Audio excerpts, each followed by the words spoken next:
What do you do when the family you're trying to build is ripped apart before your eyes? Avery had dreamed of her wedding day, but what should have been a celebration quickly turned into a nightmare. Her mother-in-law, Gwendolyn, publicly humiliated her, tearing her dress apart in front of their guests. But as she stood there in shock, one thing became painfully clear. This wasn't just a wedding, it was a battle for her place in the family. Stay tuned to see how Avery fights back against betrayal, and don't forget to subscribe for more powerful stories of strength and survival. The wedding reception was supposed to be a celebration, but everything unraveled in an instant. It wasn't the joyous occasion I had dreamed of. It was chaos. My mother-in-law, Gwendolyn, had just discovered I was pregnant before the marriage. I watched as her eyes narrowed, her face growing colder by the second. Slowly, she rose from her seat, and with every step, the room seemed to hold its breath. Then, in a flash of rage, she marched straight toward me, and in front of our stunned guests, she didn't just raise her voice. She grabbed the neckline of my dress and with one brutal motion, tore it apart. The room was filled with gasps. Shock spread like wildfire, murmurs of disbelief swarming around us. I stood there, frozen, humiliated beyond measure as the sound of fabric ripping echoed in my ears. The sting of it all was worse than I ever imagined. In that moment, I expected Preston, my husband, to stand up, to defend me, to make it clear that I belonged to him, that I was part of his family despite his mother's fury. But he didn't. He stood there, watching me with a blank expression, his face devoid of any emotion. Not a word, not a single gesture of reassurance. I was left alone, exposed, shamed in front of everyone. Even his father did nothing, just watching quietly as if he were some passive spectator in the midst of a performance. But what no one knew was that this wouldn't be the end. No, the storm was just beginning, and I was ready to fight. My name is Avery, and this is my story. It's a story of betrayal and heartbreak, but also of discovering the strength I never knew I had. Growing up was a struggle. After losing my parents at a young age, my grandparents took me in. They did the best they could, but we were never well off. I quickly learned that life was unfair, that if I wanted something, I had to fight for it. I threw myself into my studies, determined to build a better future. My dream was to become an accountant, but I ended up as a software developer instead. The financial security I longed for was within reach in the tech field, and by the time I hit my late 20s, I had landed a good job at a firm in a small town in Ohio. I thought I was on my way to building a stable life. Then I met Preston Hastings. He seemed like everything I had ever hoped for. Handsome, confident, from a wealthy family with successful businesses. Our romance was swift and passionate, sweeping me off my feet. I thought I had finally found a place where I belonged, a future with him, where all my dreams would finally come true. But everything changed the day I found out I was pregnant. I was terrified, excited, and hopeful that Preston would feel the same way. I still remember the day I told him. We were sitting in my modest apartment, and I could barely get the words out. "Preston, I have something important to tell you. I'm pregnant." His reaction wasn't the joy I had anticipated. His face drained of color, and he began pacing the room. "How could this happen? I'm not ready to be a father!" His voice was filled with panic, and my heart shattered. I fought to keep calm, trying to reassure him. "We can figure it out together," I said softly. "We can plan a future." After what felt like an eternity of silence, he finally calmed down and, to my relief, promised to marry me. But that promise came with a price I would soon understand. Gwendolyn Hastings was a woman used to control. She ran the family like a ruthless businesswoman, cold and calculated. When she found out I was pregnant, her fury was unmatched. I'll never forget the first time she confronted Preston about me. She looked me up and down with such disdain that it felt like her eyes were cutting me to pieces. "She's a nobody," Gwendolyn spat, her voice laced with venom. "You can't marry her. Think about the family's reputation." Despite Preston's efforts to calm her, she made it clear. I was never going to be welcome. She wanted nothing to do with me. But Preston, always the charming diplomat, promised me that everything would be fine, that we would go ahead with the wedding, that everything would work out. I wanted to believe him. I had to believe him. I should have known better. I should have seen the signs. The day of the wedding arrived, and instead of being a joyous occasion, it felt like I was marching into battle. The wedding ceremony went smoothly enough, but at the reception, the truth came out. As we stood there greeting our guests, Gwendolyn's icy gaze fell on me. I barely had time to react before she stepped forward and tore my dress apart, shouting, "You think you can trap my son with this baby? You will never be part of this family." The silence that followed was deafening. Guests stared, horrified, as I tried to hold the shredded fabric together, my cheeks burning with shame. But the worst part wasn't Gwendolyn's outburst. It was Preston's silence, his unwillingness to stand up for me. He just looked away as if I were nothing but a stranger. After the wedding, I moved into the Hastings estate, a sprawling mansion that felt more like a prison than a home. Preston's demeanor changed almost overnight. He became distant, hiding behind the pressures of his family's expectations. Gwendolyn's cruelty only intensified. She belittled me at every turn, calling me a gold digger and questioning the paternity of my child. "Maybe you've been lying about this baby all along," she would hiss, her voice like venom. "Preston deserves better."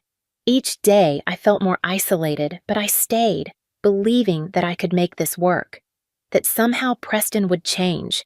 It wasn't until I gave birth to my son, Finn, that I realized how trapped I truly was. Holding Finn in my arms, I knew I had to find a way out. That's when Wyatt and Paige, two friends I met at a local community group, entered my life. Wyatt was a kind-hearted man in his early 40s with a limp from an old injury, and Paige, his sister, was a nurse's aide. They became my lifeline, offering me support when I had none. "Avery, you're stronger than you think," Wyatt would say whenever I felt overwhelmed. "You can build your own family. You don't need to rely on them." Their words gave me hope, and I began to imagine a life where I wasn't under Gwendolyn's thumb.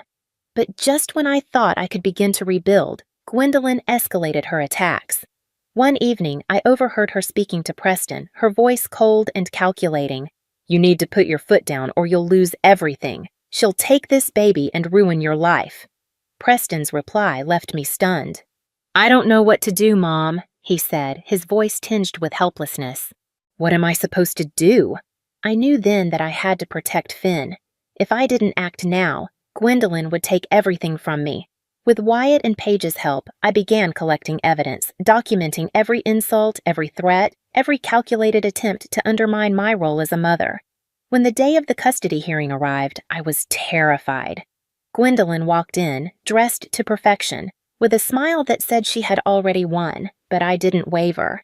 I stood my ground, presenting my case with every ounce of strength I had fought so hard to find. When the judge's gavel came down, granting me full custody of Finn, I felt the chains break for the first time. "This isn't over, Avery," Gwendolyn hissed as we left the courtroom. "Maybe not," I replied, pulling Finn close to me, "but I will always fight for him." In the months that followed, I began rebuilding my life from the ground up. I found a small house, one that I filled with love and laughter, and I watched Finn grow stronger every single day. With Wyatt and Paige by my side, I built a new family, a family founded on trust and support. I was no longer just surviving, I was thriving. And for the first time in my life, I felt truly free. Gwendolyn may have tried to destroy me, but she underestimated one thing. I am a fighter, and I will always protect what's mine. But Gwendolyn's threats were far from empty. Even though I had won custody of Finn, I knew she wouldn't let me live in peace. For weeks, rumors swirled, whispers in the community telling me she was plotting a way to undermine the court's decision. "She's not going to give up," Wyatt warned me one day over coffee, his brow furrowed with concern. I could see the worry etched across his face. "You need to stay vigilant." "I know," I murmured, my eyes flicking down to Finn, who was playing quietly beside me. The thought of losing him sent a chill down my spine. I tightened my grip on my coffee cup, forcing the fear back. "I'm ready for whatever she throws at me." I thought I was prepared, but then Gwendolyn made her next move. One evening, as I was putting Finn to bed, there was a loud, sharp knock at the door. I froze. Cautiously, I opened it, only to find two uniformed officers standing on my porch. "Ma'am, we need to talk," one of them said in a serious tone. "We've received a report that you're unfit to care for your son." My heart plummeted into my stomach. "What? That's a lie! Who?" I stopped mid-sentence, my blood running cold. Of course, it was Gwendolyn. This was her latest attempt to tear Finn away from me, using whatever means necessary. "Ma'am, we're going to need to look around," the officer said gently, but his eyes were filled with suspicion. I could see exactly what Gwendolyn was trying to do. Paint me as an unstable, negligent mother. If I wasn't careful, she could make it stick. "Go ahead," I said, my voice steady despite the storm swirling inside me. "You won't find anything." They moved through the house, checking every room as I stood there, feeling my stomach twist into knots. My mind raced, but I had to keep calm. I couldn't let her win. When they finished, the officer nodded. "Everything seems fine here, ma'am, but I suggest you be cautious. False reports like this can escalate." I nodded, but inside, my rage was boiling over. Gwendolyn had crossed a line, and I knew this wouldn't be the last time she tried to tear me down. I couldn't let this go on. I had to find a permanent solution, something that would protect Finn and put an end to her interference once and for all. The very next day, I called Wyatt and Paige. "We need to talk," I said urgently. They came over right away, and we sat around my tiny kitchen table, strategizing. "She's not going to stop," I told them. "I need to find a way to get her out of our lives for good." Paige's eyes flashed with determination. "Then we fight fire with fire." "What do you mean?" I asked, confused. "We gather evidence on her," Wyatt said slowly. "She's been playing dirty, trying to paint you as an unfit mother, but what if we could show the court who she really is? Prove that she's unfit to be anywhere near Finn." It was a risky move, but I knew it was my only option. Over the next few weeks, we gathered everything we could. Recordings of her phone calls, videos of her erratic behavior, even testimonies from former employees who had seen her lose her temper in dangerous ways. Slowly, we built a case against her. The day we presented it to the judge, Gwendolyn looked furious. "You think you can turn my own tactics against me?" she hissed, her eyes blazing with rage. "This isn't about tactics, Gwendolyn," I said calmly, holding my head high. "This is about protecting my son from a dangerous influence." The judge reviewed the evidence carefully. His gaze focused as he read through the documents. By the time he finally spoke, I could barely breathe. Based on the evidence provided, his voice was firm, unwavering. "I am issuing a restraining order against Gwendolyn Hastings, effective immediately. She is to have no contact with the child, Finn Hastings, or his mother, Avery Porter." I nearly collapsed with relief. The battle was finally over. Gwendolyn let out a furious shriek as the gavel came down, but it didn't matter. I had won. Finn was safe. In the months that followed, life slowly began to return to a sense of normalcy. I found a new job in a small town, determined to build a fresh start for Finn and me, far away from Gwendolyn's reach.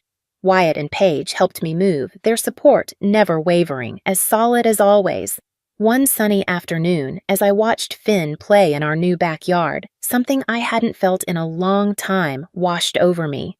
Peace. Gwendolyn had tried to tear me apart, but I was still standing, stronger than ever. I had faced her darkness and come out the other side not just as a survivor, but as a warrior. Wyatt and Paige sat beside me on the porch, laughing, enjoying the simple pleasures of life. They had become my chosen family, people I could count on no matter what. Blood didn't matter. What mattered was loyalty, love, and the unbreakable bond formed by facing adversity together. As the sun dipped lower, casting a golden glow over the yard, I turned to Wyatt. "I couldn't have done this without you." He smiled gently, his eyes kind. "You didn't need me, Avery. You had the strength all along. I just reminded you of it." Tears filled my eyes, tears of joy. For the first time in so long, I felt like I had truly found my place in this world.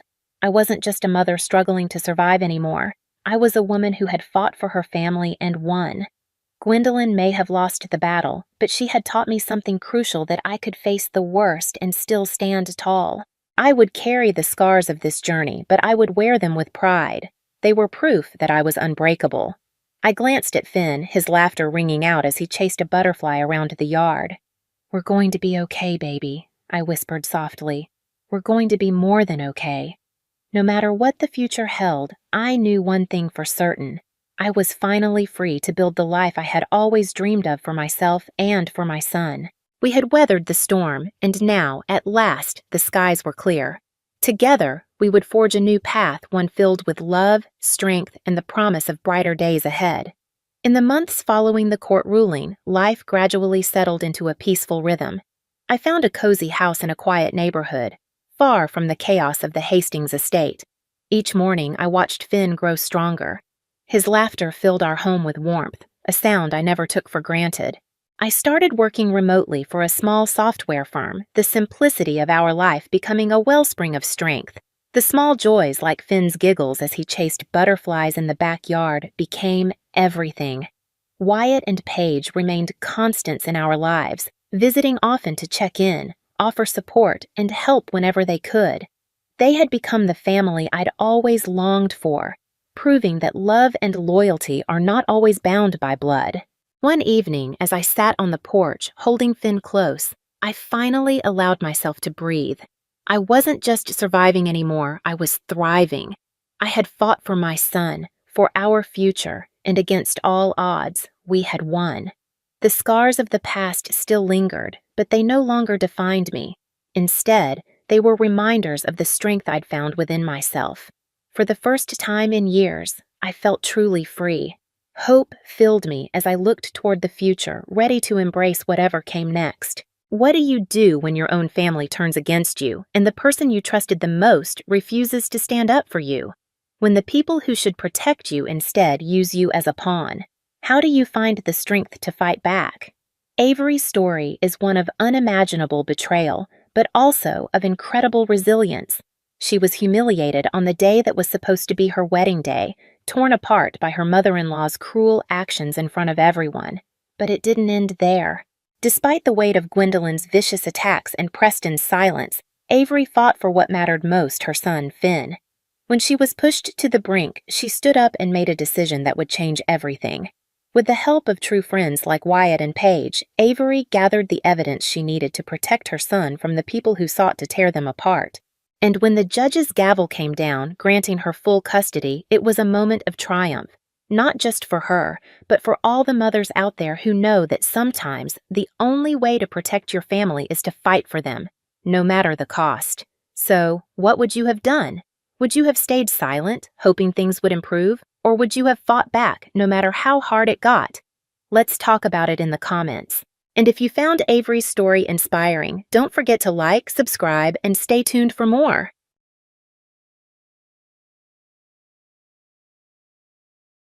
The sound of furniture scraping across hardwood floors yanked me from my workspace. Strange. I lived alone with Ryan, and he was supposed to be at the office. I pulled off my headset mid-lecture, apologizing to my online students before ending the session early. Just a bit to the left, Frank. The lighting's better there. The voice was unmistakable. Helen, my mother-in-law. I'm Jordan, and until 5 minutes ago, I thought I had my life perfectly arranged, organized, under control. The thud of heavy objects and shuffling footsteps grew louder. I emerged from my home office to find Helen directing Frank like a traffic cop while they rearranged my living room furniture. My carefully curated space was already transformed into chaos, with boxes stacked against walls and suitcases lined up like soldiers. What's happening here? My voice came out higher than intended. Helen turned, her face brightening with that particular smile that never quite reached her eyes. Oh, Jordan, wonderful timing. We're just getting settled in. Ryan didn't tell you? Tell me what exactly? The room suddenly felt too small, too warm. That we're moving in, of course. She gestured at the boxes. Frank's company went under. Terrible business, really. And Ryan insisted we come stay until we get back on our feet. Such a thoughtful son. My phone buzzed. A text from Ryan. Surprise! Mom and Dad needed help. Knew you'd understand. Love you. The betrayal hit like a physical blow. 6 months of marriage, and this was how he handled major decisions, by ambushing me. Helen, I'm in the middle of teaching online courses. I need quiet. Oh, don't worry about us, she interrupted, already moving toward my kitchen. I'll just start organizing things properly. Your cabinet arrangement is rather interesting. I followed her, watching helplessly as she began emptying my perfectly organized cupboards. Helen, stop. We need to discuss this. Discuss what, dear? It's already decided. Ryan signed the paperwork this morning to add us to the lease. The room spun slightly. He did what? Well, we need to be official residents for insurance purposes, she explained, as if talking to a particularly slow child. Now, where do you keep your good china? These everyday dishes are rather basic. Frank shuffled past with another box, avoiding eye contact. He'd always been the quiet enabler to Helen's steamroller personality. My phone buzzed again. Lisa this time. Lunch today? I typed back quickly. Emergency. Need you? Now. Jordan, Helen called from deep within my kitchen. I notice you don't have a proper spice rack. How do you manage to cook anything decent? I closed my eyes, counting breaths like my therapist taught me. I manage just fine. Well, we'll fix that. I brought my entire collection. And wait until you see the new organizing system I have planned. This kitchen needs a woman's touch. The implication hung in the air like smoke. I wasn't woman enough. Wasn't wife enough. Wasn't good enough. My phone buzzed one final time. Ryan again. They'll only stay a few months, promise. Thank you for being so understanding, babe. Understanding? I stared at the message, something cold and hard forming in my chest. He hadn't asked, hadn't consulted me, had simply decided to upend our lives, my life, without a single conversation. I watched Helen rearranging my kitchen, Frank dutifully carrying in more boxes, and realized with crystal clarity that this wasn't just about helping family. This was a takeover, pure and simple. And Ryan had handed them the keys. I need some air, I announced to no one in particular, grabbing my keys and phone. Oh, perfect timing, Helen called after me. Could you pick up some proper cleaning supplies? Your selection is rather limited. I didn't answer, just closed the door behind me with deliberate softness. But inside, something was screaming. This wasn't just an invasion of space. This was war. And they had no idea what they'd just started. Lisa took one look at my face across the cafe table and pushed her untouched latte toward me. Drink. You look like you need something stronger, but this'll have to do. She rearranged my entire kitchen. The words came out flat, emotionless. 6 hours. That's all it took for her to demolish every system I had in place. And Ryan? Still at work, conveniently. I wrapped my hands around the warm cup. He texted me 15 minutes ago asking what I wanted for dinner. Like everything's normal. Like he didn't just move his parents into our home without asking me. That's not just inconsiderate, that's a betrayal? My laugh sounded hollow. You should see what Helen did to my office. Apparently, my cluttered workspace wasn't conducive to proper teaching. She organized everything while I was out. I can't find half my materials for tomorrow's lectures. Lisa's eyes narrowed. Why do I feel like there's more? She scheduled a family dinner for tonight, invited Ryan's sister and her husband too, in my house, using my kitchen, which I apparently don't know how to properly stock or organize. My phone buzzed. Helen again. Dear, where do you keep your good tablecloth? The one in the drawer has a small stain. I don't own a good tablecloth, I muttered, shoving the phone face down. You need to talk to Ryan, Lisa said. Set boundaries before...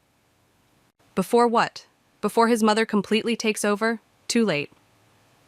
I pulled out my tablet, showing Lisa the email I'd received an hour ago. She's already contacted my department head about improving the online learning experience through her years of administrative expertise. She didn't. Oh, she did.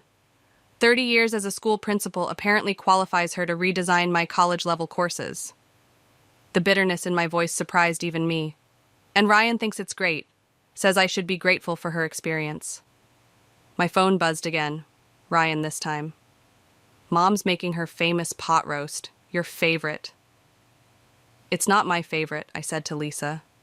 I'm vegetarian, have been for 12 years. She knows this. She just chooses to forget. Lisa reached across the table, squeezing my hand. What are you going to do?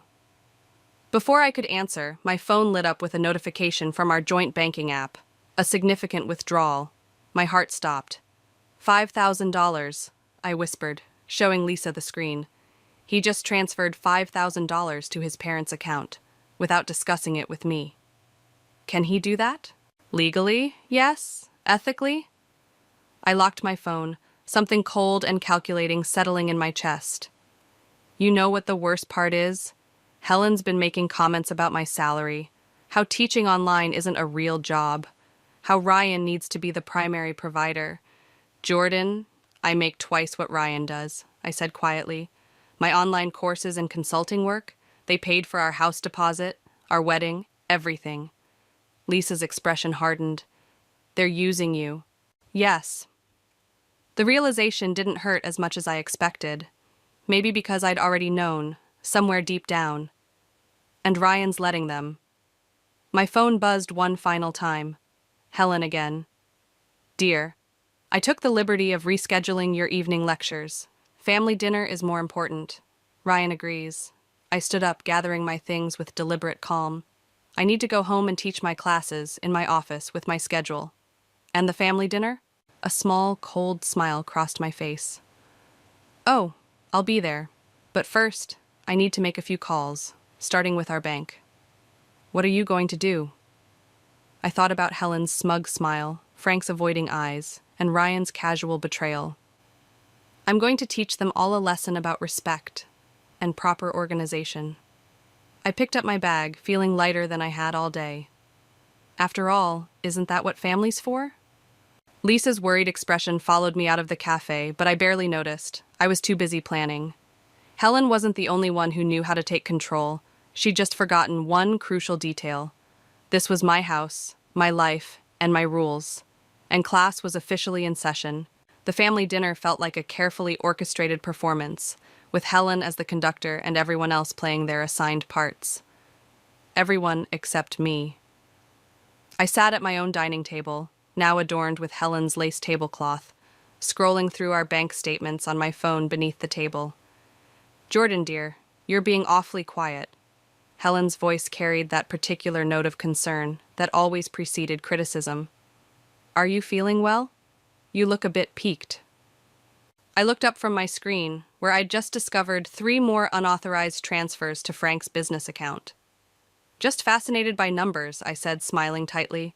They tell such interesting stories. Ryan shifted uncomfortably beside me.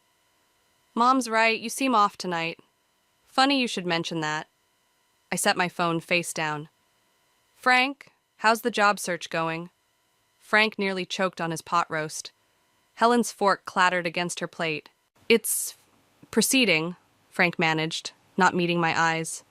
Really? Because I just got off the phone with the bank. The silence that followed was absolute. They were quite helpful in explaining all these recent transfers, especially after I mentioned potential fraud. Ryan's face drained of color. Jordan, we should discuss this privately. Like you discussed moving your parents in? Or adding them to our lease? Or maybe like you discussed transferring our savings to your father's failed business ventures? Helen's practiced smile faltered. Now, dear, you don't understand the complexities. $15,000. I kept my voice level, clinical. That's how much you've taken so far. My money, my work, my savings. Our savings, Ryan corrected weakly. No. I pulled out a stack of papers from my bag. My savings. I've got every deposit record here. Every course payment, every consulting fee. Did you think I wouldn't notice? We were going to pay it back, Frank said quietly. Once my new investment. What investment? I turned to Helen. The same kind that bankrupted his company? The one you're trying to resurrect with my money? Helen's facade cracked. Ryan assured us that I wouldn't mind, that I'd understand, or that I was too stupid to notice. That's not fair, Ryan protested. Fair? I laughed, the sound sharp and brittle. Let's talk about fair. Let's talk about how you've been undermining my career while spending my money, about how Helen's been rearranging my life while Frank's been emptying my accounts. We're family, Helen said firmly. Family helps each other. Family asks. Family respects boundaries. Family doesn't steal. Ryan reached for my hand. I pulled away. I've frozen the accounts, I continued. All of them. The bank's investigating the transfers. They're particularly interested in the forged signatures. Frank's face went ashen. You can't. I already have. I stood up, my chair scraping against the floor. You have 24 hours to return the money and find somewhere else to live. This is ridiculous, Helen sputtered. Ryan, tell her. Tell me what? I turned to my husband. That you're sorry? That you didn't mean to betray every ounce of trust I had in you? Or that you actually believe your parents' financial schemes will work this time? Ryan's silence was answer enough. The funny thing is, I continued, gathering my things, I teach people for a living. And the most important lesson? Actions have consequences. Where are you going? Ryan's voice cracked. To stay with Lisa. I've already packed a bag. I headed for the door, then paused. Oh, and Helen?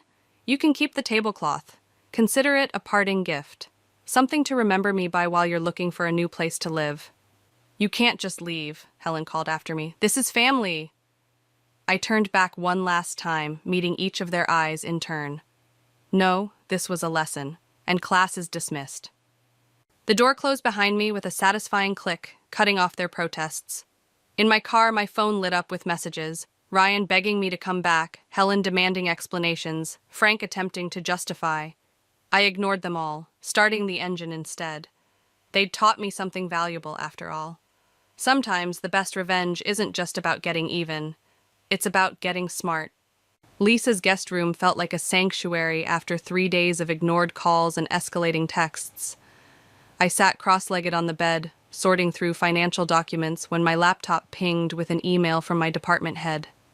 Subject: concerns about course structure. My stomach clenched as I opened it. Helen's influence was all over the carefully worded critique of my teaching methods. The same methods that had earned me Teacher of the Year twice. A knock at the door.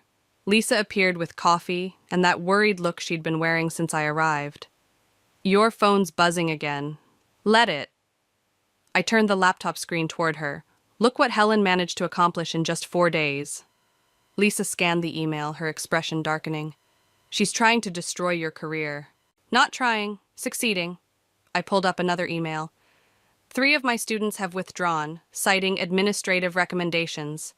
Guess who's been calling them personally? Can she do that? Apparently, being a former principal gives her privileges I didn't know about. I closed the laptop harder than necessary. But that's not even the worst part. My phone buzzed again. This time I checked it. A text from Frank. We need to talk about Ryan's future. His future? Lisa read over my shoulder. What does that mean? I pulled out a stack of papers I'd retrieved from our home office before leaving. It means this. I spread them across the bed. Loan applications, investment proposals, and a half-completed contract for a new business venture. All in Ryan's name. All using our house as collateral. He wouldn't, Lisa whispered. He already has. I held up the final document, a power of attorney form with my forged signature. Found this hidden in Helen's organizing supplies. They were planning to transfer everything into Ryan's name. The house, the savings, even my consulting business. That's illegal. Very. I gathered the papers carefully. And the signature's definitely not mine. But guess whose handwriting it matches? I pulled out one of Helen's many instructional notes she'd left around my house. Lisa's eyes widened. You're not just angry anymore, are you? You're scared. Before I could answer, my phone lit up with a new email. My hands started shaking as I read it. What? Lisa demanded. They've filed a formal complaint with the university. Professional misconduct. My laugh sounded hollow. Apparently, my unstable behavior and unprofessional teaching methods require immediate review. But you have proof of what they did. Do I? I gestured at the papers. A forged document I technically stole? Bank transfers that Ryan can claim were authorized? It's their word against mine, and Helen's got 30 years of educational authority backing her up. My phone buzzed again. Ryan, come home. We can fix this. Mom's just trying to help. Help, I repeated, the word tasting bitter. Like they helped Frank's former business partners, the ones who lost everything? Lisa sat beside me, picking up the power of attorney form. What are you going to do? I looked at my phone as another message appeared. Helen this time. Dear, you're being rather dramatic. We only want what's best for the family. Family. The word that had become a weapon. You know what the funny thing is? I started gathering the documents into my laptop bag. They taught me everything I needed to know about protecting myself. Helen's meticulous organization, Frank's business records, Ryan's blind trust in their schemes. Jordan? I stood up, suddenly energized. I need to make some calls, starting with the university's legal department, then the bank's fraud division, and finally, I held up the power of attorney form, a handwriting expert I used to consult with. You're going to fight back? No. I smiled, and for the first time in days it felt real. I'm going to teach them about consequences, properly, with detailed documentation and everything. Helen would be proud of my organizational skills. My phone buzzed one final time. Ryan again. Mom says if you don't come home soon, she'll have to take more direct action. I turned the phone off completely. They want to play games with my future? Fine. But they forgot something crucial. What's that? I teach people for a living. And this? I patted my laptop bag. This is going to be my masterclass. The handwriting expert's report arrived in my inbox at exactly the same moment Helen launched her next attack. I stared at my phone, reading the university dean's message requesting an immediate meeting about my concerning behavior and questionable teaching practices. Perfect timing. Everything okay? Lisa asked from her kitchen doorway. I held up my laptop. The forgery analysis came back. Helen's handwriting is a perfect match. That's good, right? It would be. I pulled up another email. Except Ryan just transferred all our joint accounts into his name only. Apparently, my mental state requires financial supervision. Lisa's face darkened. They're trying to trap you. No, I closed the laptop. They're trying to erase me. My phone buzzed with a text from Ryan. Mom's worried about you. We all are. Come home and let us help. Help. Such a simple word for such a complicated trap. I grabbed my car keys. I need to go somewhere. Jordan, wait! But I was already moving, driven by a clarity that felt almost dangerous. 20 minutes later, I parked outside my house. Through the window, I could see Helen rearranging my living room again, probably explaining to Ryan how much better everything looked now. I didn't go in. Instead, I drove to the bank where Frank had opened his new business account, the same bank where Ryan had been making those transfers. The manager's nameplate read, Sarah Chen. She looked up from the documents I'd spread across her desk, her expression shifting from professional concern to something sharper. These transfers, she said carefully, they're concerning. So is this. I placed the forged power of attorney form beside them, along with the expert analysis proving who actually signed it. She studied the papers, then me. What exactly are you hoping to achieve here, Mrs. Wallace? Justice. I pulled out more documents. Helen's complaints to the university, Frank's failed business history, Ryan's secret loan applications. But first, I need to understand exactly what they're planning. Sarah's eyes widened as she read. This goes beyond simple family financial disputes. I know. I leaned forward. That's why I'm here. Because I think you've seen this pattern before.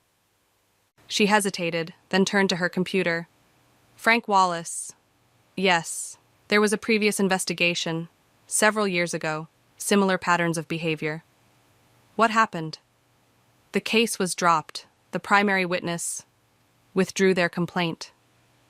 I bet they did. Helen could be very persuasive when protecting her family's interests. My phone buzzed again. Helen this time. We're having a family meeting tonight. Your attendance is required. We need to discuss your recent behavior. I showed Sarah the message.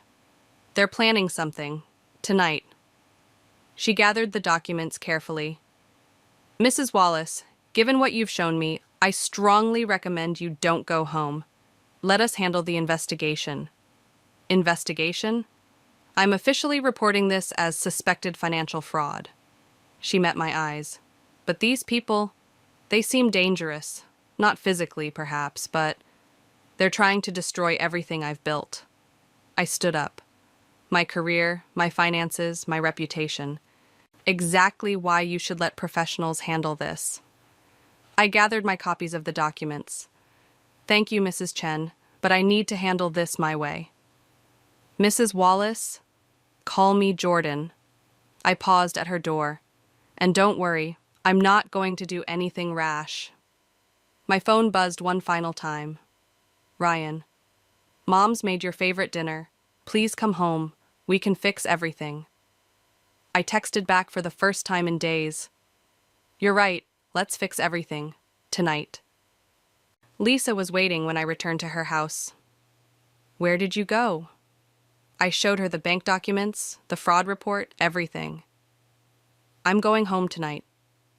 Jordan, no. Yes. I started gathering my things. They want to have a family meeting? Fine. But this time, I'm teaching the lesson. What are you going to do? I looked at my reflection in Lisa's hallway mirror, barely recognizing the woman who stared back. I'm going to give them exactly what they want, a proper family discussion, with proper documentation. Helen would be so proud. Helen's perfectly arranged dinner table felt like a stage set for an execution. Mine, presumably. The familiar pot roast steamed in the center, flanked by Ryan's favorite sides. No vegetarian options, of course. We're so glad you've come to your senses, Helen said, passing the potatoes. This behavior has been quite concerning. I set my laptop bag beside my chair. Concerning. That seems to be everyone's favorite word lately. Ryan touched my hand. I didn't pull away, but I didn't respond either. We're trying to help, babe. Like you helped your father's previous business partners? The words dropped like stones into the carefully maintained calm. Frank's fork paused halfway to his mouth. That's ancient history. Is it? I pulled out the bank records. Because the pattern looks remarkably similar. Unauthorized transfers, forged documents, mysterious business ventures that never quite materialize. Helen's smile tightened. Dear, you're obviously unwell. The stress of teaching has made me more observant. I laid out the power of attorney form. Like observing how your handwriting matches this forgery perfectly? Ryan stood abruptly. That's enough. Actually, it's not. I produced more documents. The bank's fraud department found some interesting connections. Previous complaints that mysteriously disappeared. Witnesses who suddenly changed their stories. You went to the bank? Frank's voice cracked. I went everywhere. The university where Helen's been systematically undermining my career. The loan office, where you've been using my house as collateral. Even your old business partners. Helen's composure slipped. You had no right. I had every right. It's my life you're trying to steal. We're trying to protect you, Ryan insisted. Protect me? By emptying my accounts? Destroying my reputation? Filing complaints about my mental health? You need help, Helen said firmly. Professional help. We've already arranged... For what? Commitment papers? Power of attorney transfer? Complete control of my assets? The silence confirmed everything. Here's what's going to happen. I opened my laptop. Either you all sign these confession statements or everything. The fraud, the forgeries, the previous victims, goes public. Tonight. Ryan laughed, but it sounded hollow. You're bluffing. Am I? I turned the screen toward them. Because the bank's fraud department, the university board, and 3 journalists are waiting for my signal. Helen stood, her authority mask firmly in place. This is ridiculous. Ryan, call Dr. Matthews. She's clearly having another episode. Another? I raised an eyebrow. You mean the ones you've been fabricating in your complaints? Mom's right, Ryan said softly. You need help. They were closing ranks. I could feel it happening, see it in their synchronized movements as they stood together. Actually, I reached for my phone. I have help. The doorbell rang. Helen moved to answer it, but I was faster. Sarah Chen stood there, flanked by 2 police officers and a man in a suit. "Mrs. Wallace," Sarah nodded, "are you ready to make your official statement?" I turned back to the dining room, where my family, no, not family anymore, sat frozen. "Yes, I think I am." "This is absurd," Helen sputtered. "Ryan, do something." Ryan looked between his parents and me, panic rising in his eyes. "Jordan, please, we can work this out." "Like you worked it out with the Hendersons?" I asked quietly. "Or the Patels? Or any of the other families you've destroyed?" Frank stood suddenly. "I'll tell you everything." "Frank!" Helen's voice cracked like a whip. "No, Helen. It's over." He turned to the officers. "I'll give you all of it. Every scheme, every victim, every detail." Ryan grabbed my arm. "Don't do this, please. They're my parents." I looked at his hand on my arm, then at Helen's crumbling facade, and finally at Frank's defeated posture. "That's exactly why I have to." The officers moved in, and I watched my marriage, my in-laws, and my old life collapse in a series of Miranda rights and handcuffs. Helen's last words as they led her out still rang with authority. "You'll regret this. Family protects family." "No," I said to the empty doorway. "Family respects family, and you never learned the difference." The police station's interview room felt smaller with each passing hour. I sat across from Helen, watching her perfectly maintained facade crack under the weight of Frank's confession. "He doesn't understand what he's doing," she said, smoothing her already immaculate blouse. "Frank's always been weak under pressure." "Like your previous victims?" I placed another file on the table. "The Hendersons lost everything. Their daughter had to drop out of college. Business is complicated." Her smile remained fixed, professional. "You wouldn't understand. I understand perfectly. It's about control, isn't it? Like rearranging my kitchen, criticizing my teaching, trying to commit me." A flicker of something, fear, anger, crossed her face. "We were protecting you." "From what? My own success? My independence?" "From yourself." The words exploded from her, shattering her composure. "You're just like them, the others, too stubborn to see what's best." I leaned forward. "Best for whom, Helen?" "For family." Her voice cracked on the word. "Ryan needs stability, structure. You were supposed to provide that, but instead, I refused to be controlled." The door opened. Ryan entered, looking haunted. "Mom, they want your formal statement." Helen reached for his hand. He stepped back. "Ryan?" Her voice suddenly small, uncertain. "They showed me everything." He wouldn't meet her eyes. The other families, the lawsuits, Dad's confession. "We did it for you." Helen stood, her authority mask slipping completely. "Everything was for you." "Was it?" I asked quietly. "Or was it for your need to control everything? Everyone?" She turned on me, mask gone, raw desperation in its place. "You don't understand. I had to protect him. Had to make sure he had everything. After what happened with his father's business, after we lost everything the first time." "So you decided to take everything from others instead?" "Mom?" Ryan's voice shook. "Did you really forge those documents? Try to have Jordan committed?" Helen's composure crumbled entirely. "You needed someone stable, controllable. She was ruining everything with her independence, her career, her strength?" I finished. "Her refusal to be broken?" "I did what I had to do." Helen's hands trembled as she gripped the table. "Like I always have. Someone had to be in control. Someone had to protect this family." "By destroying others?" Ryan asked. "By trying to destroy my wife?" "She was never right for you. Too strong-willed, too independent. Just like—" Helen stopped abruptly. "Like your mother?" I watched understanding dawn in Ryan's eyes.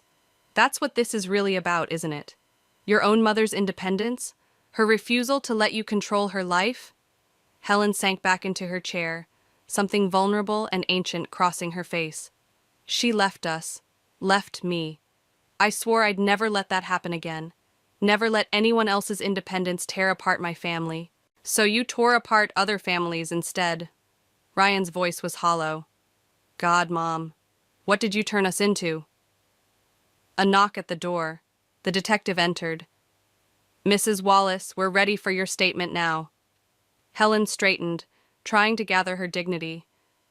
Ryan, tell them we did everything for you.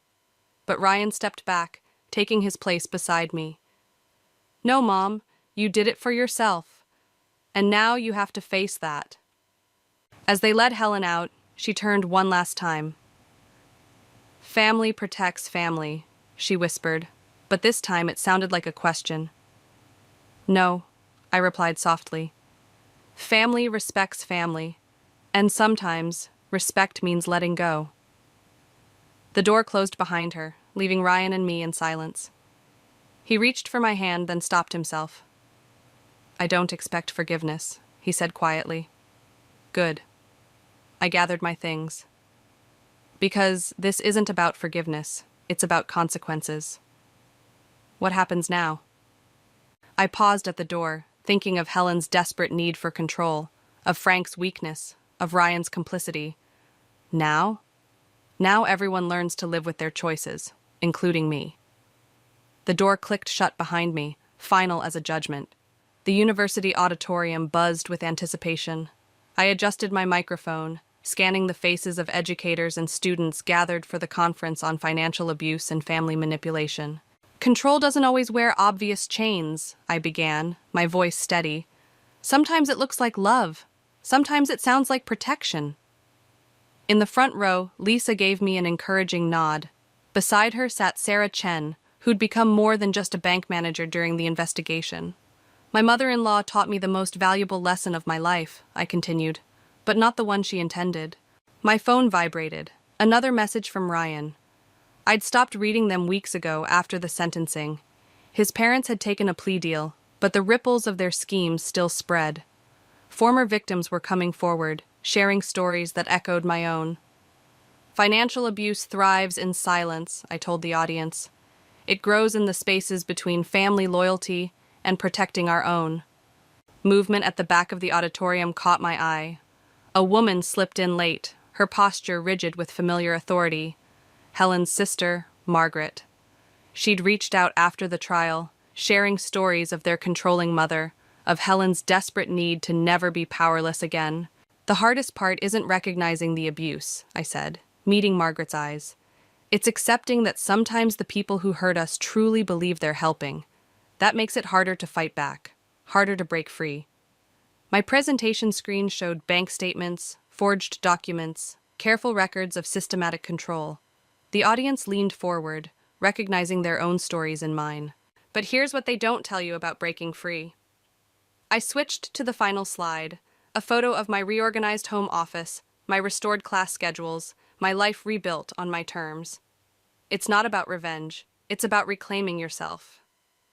The questions afterward were always the hardest part, not because they were difficult to answer, but because each one revealed another person trapped in their own version of my story. How did you know when to fight back? A young woman asked, her voice trembling.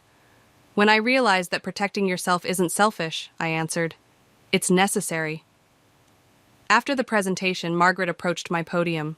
Helen asked me to give you this. She held out an envelope. I didn't take it. Is it an apology or a justification? Neither. It's a thank you. Margaret placed the envelope on the podium. You did what I never could, showed her that control isn't protection. Is she getting help? Yes. In prison, ironically, she's finally learning to let go. I nodded, leaving the envelope unopened. Some chapters didn't need a final reading. Lisa joined me as I packed up my materials. Another successful presentation. The university wants you to develop a full course on financial abuse awareness. I know. I smiled, remembering Helen's criticism of my teaching methods. Apparently, my unconventional approach has value after all. Speaking of value. Sarah Chen appeared, holding a folder. 3 more cases identified from Frank's records. Families who might need your help navigating the recovery process. I took the folder, thinking of Helen's perfectly organized kitchen, her meticulous plans, her desperate need for control. In trying to destroy me, she'd given me a new purpose. You never answered my question, Lisa said as we left the auditorium. Was it worth it? The pain, the betrayal, all of it? I paused, watching students discuss the presentation, seeing the recognition and determination in their eyes. Worth isn't about what you lose, I said finally. It's about what you refuse to let others take. My phone buzzed one last time. Helen's number, though she wasn't supposed to have phone access. I deleted it without reading, just as I had every message since the trial. Some lessons didn't need repeating. Some teachers needed to learn that their students had outgrown them. And some victories weren't about winning at all, but about walking away strong enough to help others find their own path to freedom.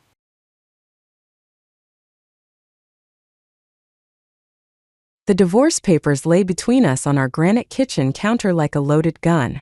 Brandon stood there in his tailored suit, arms crossed, waiting.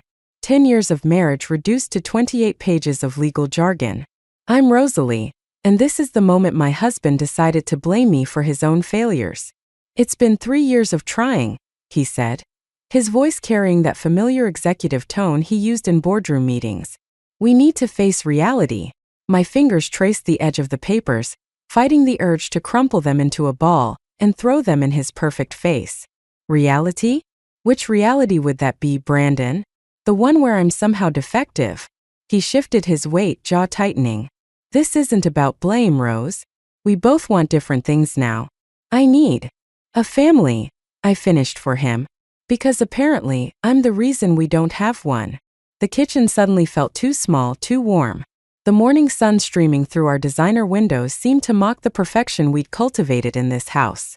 Every surface gleamed, every item carefully chosen and placed. A showcase home for a showcase marriage.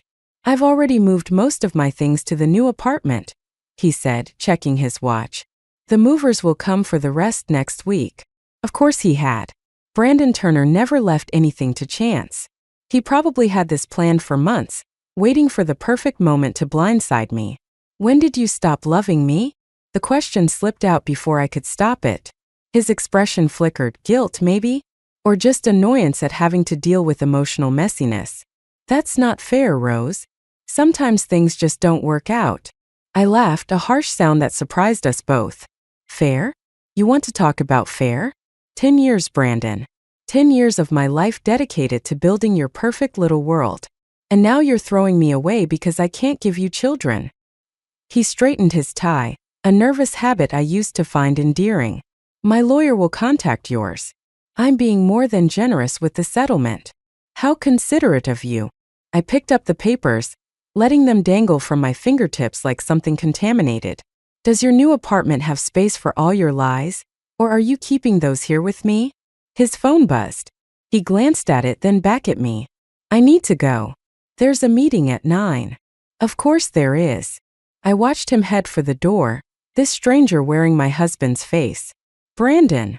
He paused, hand on the doorknob. When you find someone new, and we both know you will, I hope she gives you everything you want. The words tasted like poison. Every single thing you deserve. The door clicked shut behind him, and I stood alone in our perfect kitchen, holding the death certificate of our marriage. The house's silence pressed against my ears like cotton wool, broken only by the steady tick of the designer wall clock. Another wedding anniversary gift, now marking time in a life I no longer recognized. I walked to the wine fridge, pulled out the bottle of Chateau Margaux we'd been saving for our 10th anniversary, and poured myself a glass. The rich burgundy liquid swirled in the crystal, catching the morning light. 3 months until that milestone we'd never reach. My phone lit up with a text from Maya, my best friend. Just heard. Coming over with emergency supplies. Don't do anything stupid until I get there. I took a long sip of wine, savoring its complexity. Brandon had always been so proud of his wine knowledge, explaining each bottle's history and proper appreciation. Another piece of the perfect life he'd constructed. What he didn't know, what he'd never bothered to learn, was that I'd always preferred whiskey. The call came at 3 in the morning. Maya's number flashing on my phone screen jolted me awake, but it wasn't her voice I heard. It was a police officer, speaking in that carefully measured tone they must practice for delivering life-changing news. 3 hours later, I sat in the emergency room, staring at Evan's small form curled up in the hospital bed. 9 years old and now an orphan. Maya and David, gone in an instant on a rain-slicked highway. The doctor had given him something to help him sleep, but his face was still streaked with dried tears. "Mrs. Turner?" A social worker appeared at my side, clipboard in hand. "We need to discuss temporary guardianship arrangements." I tore my eyes away from Evan. "I'm his godmother. Maya and David named me in their will." "Yes, we've confirmed that." She hesitated. "But given your current situation." "My divorce."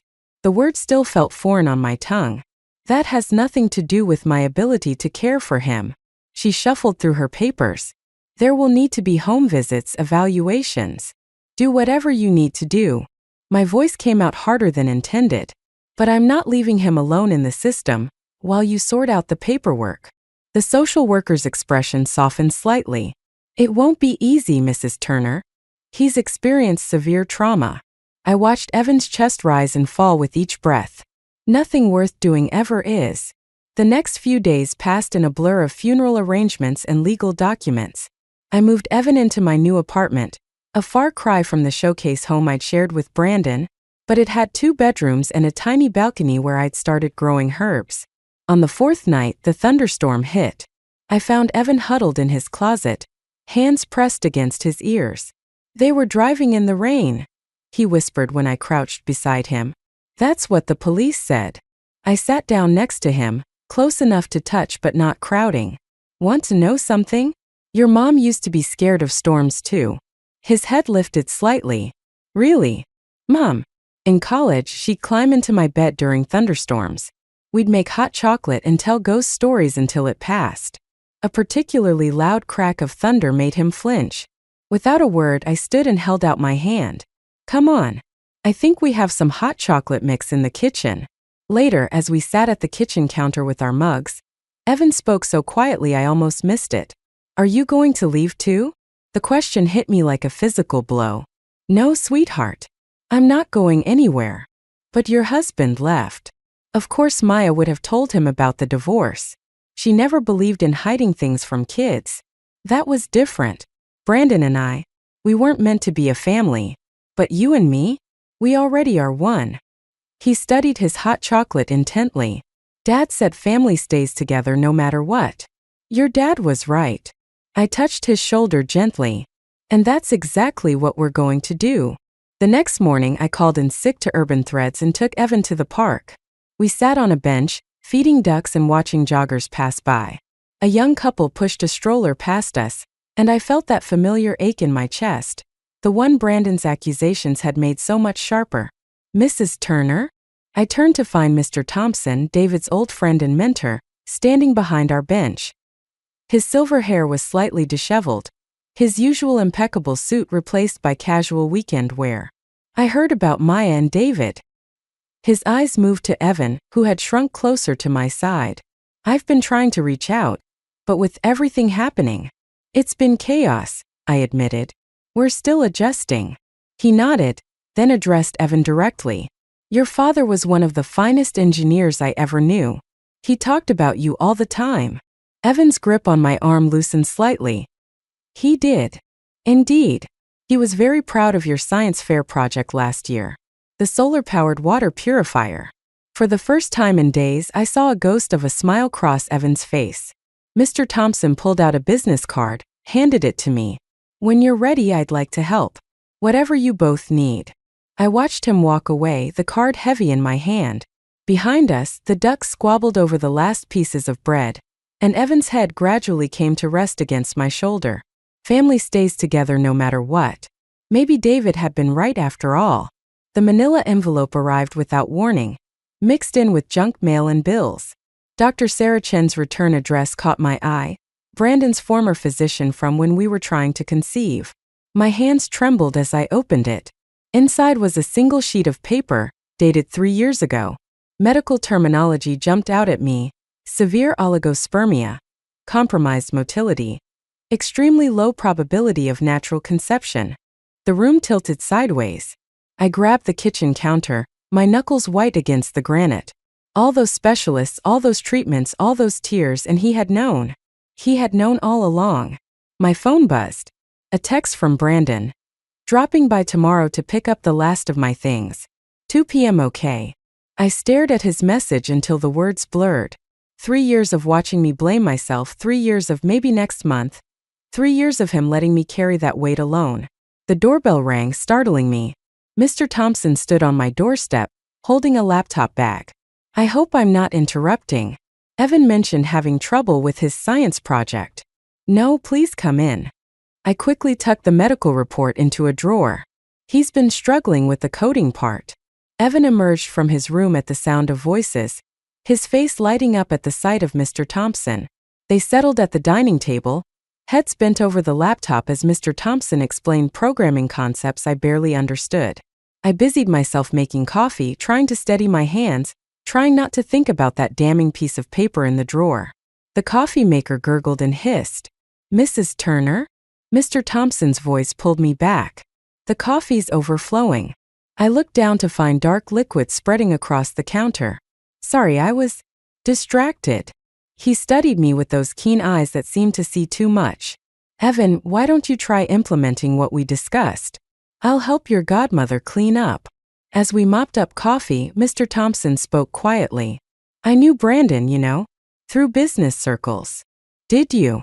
My voice sounded strange to my own ears. "Yes. I always thought he was." He paused, choosing his words carefully, more invested in appearances than truth. I met his gaze. "What do you mean?" "Let's just say I've seen how he handles problems that don't fit his preferred narrative." He handed me a fresh paper towel. He tends to rewrite the story to suit himself. Before I could respond, Evan called from the dining room. "I think I got it working." The evening passed with code debugging and impromptu physics lessons. After Mr. Thompson left and Evan went to bed, I sat alone in the kitchen, staring at Brandon's text message. My fingers moved across the screen. 2 p.m. is fine. There's something we need to discuss anyway. His reply came quickly. Nothing to discuss. Just picking up my things. I thought of all the nights I'd cried myself to sleep, believing I was broken.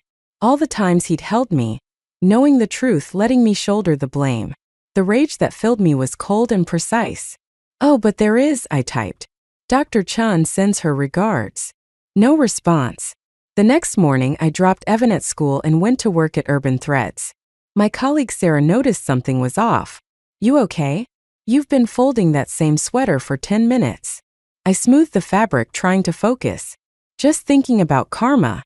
Deep thoughts for a Tuesday morning. "Do you believe people get what they deserve?"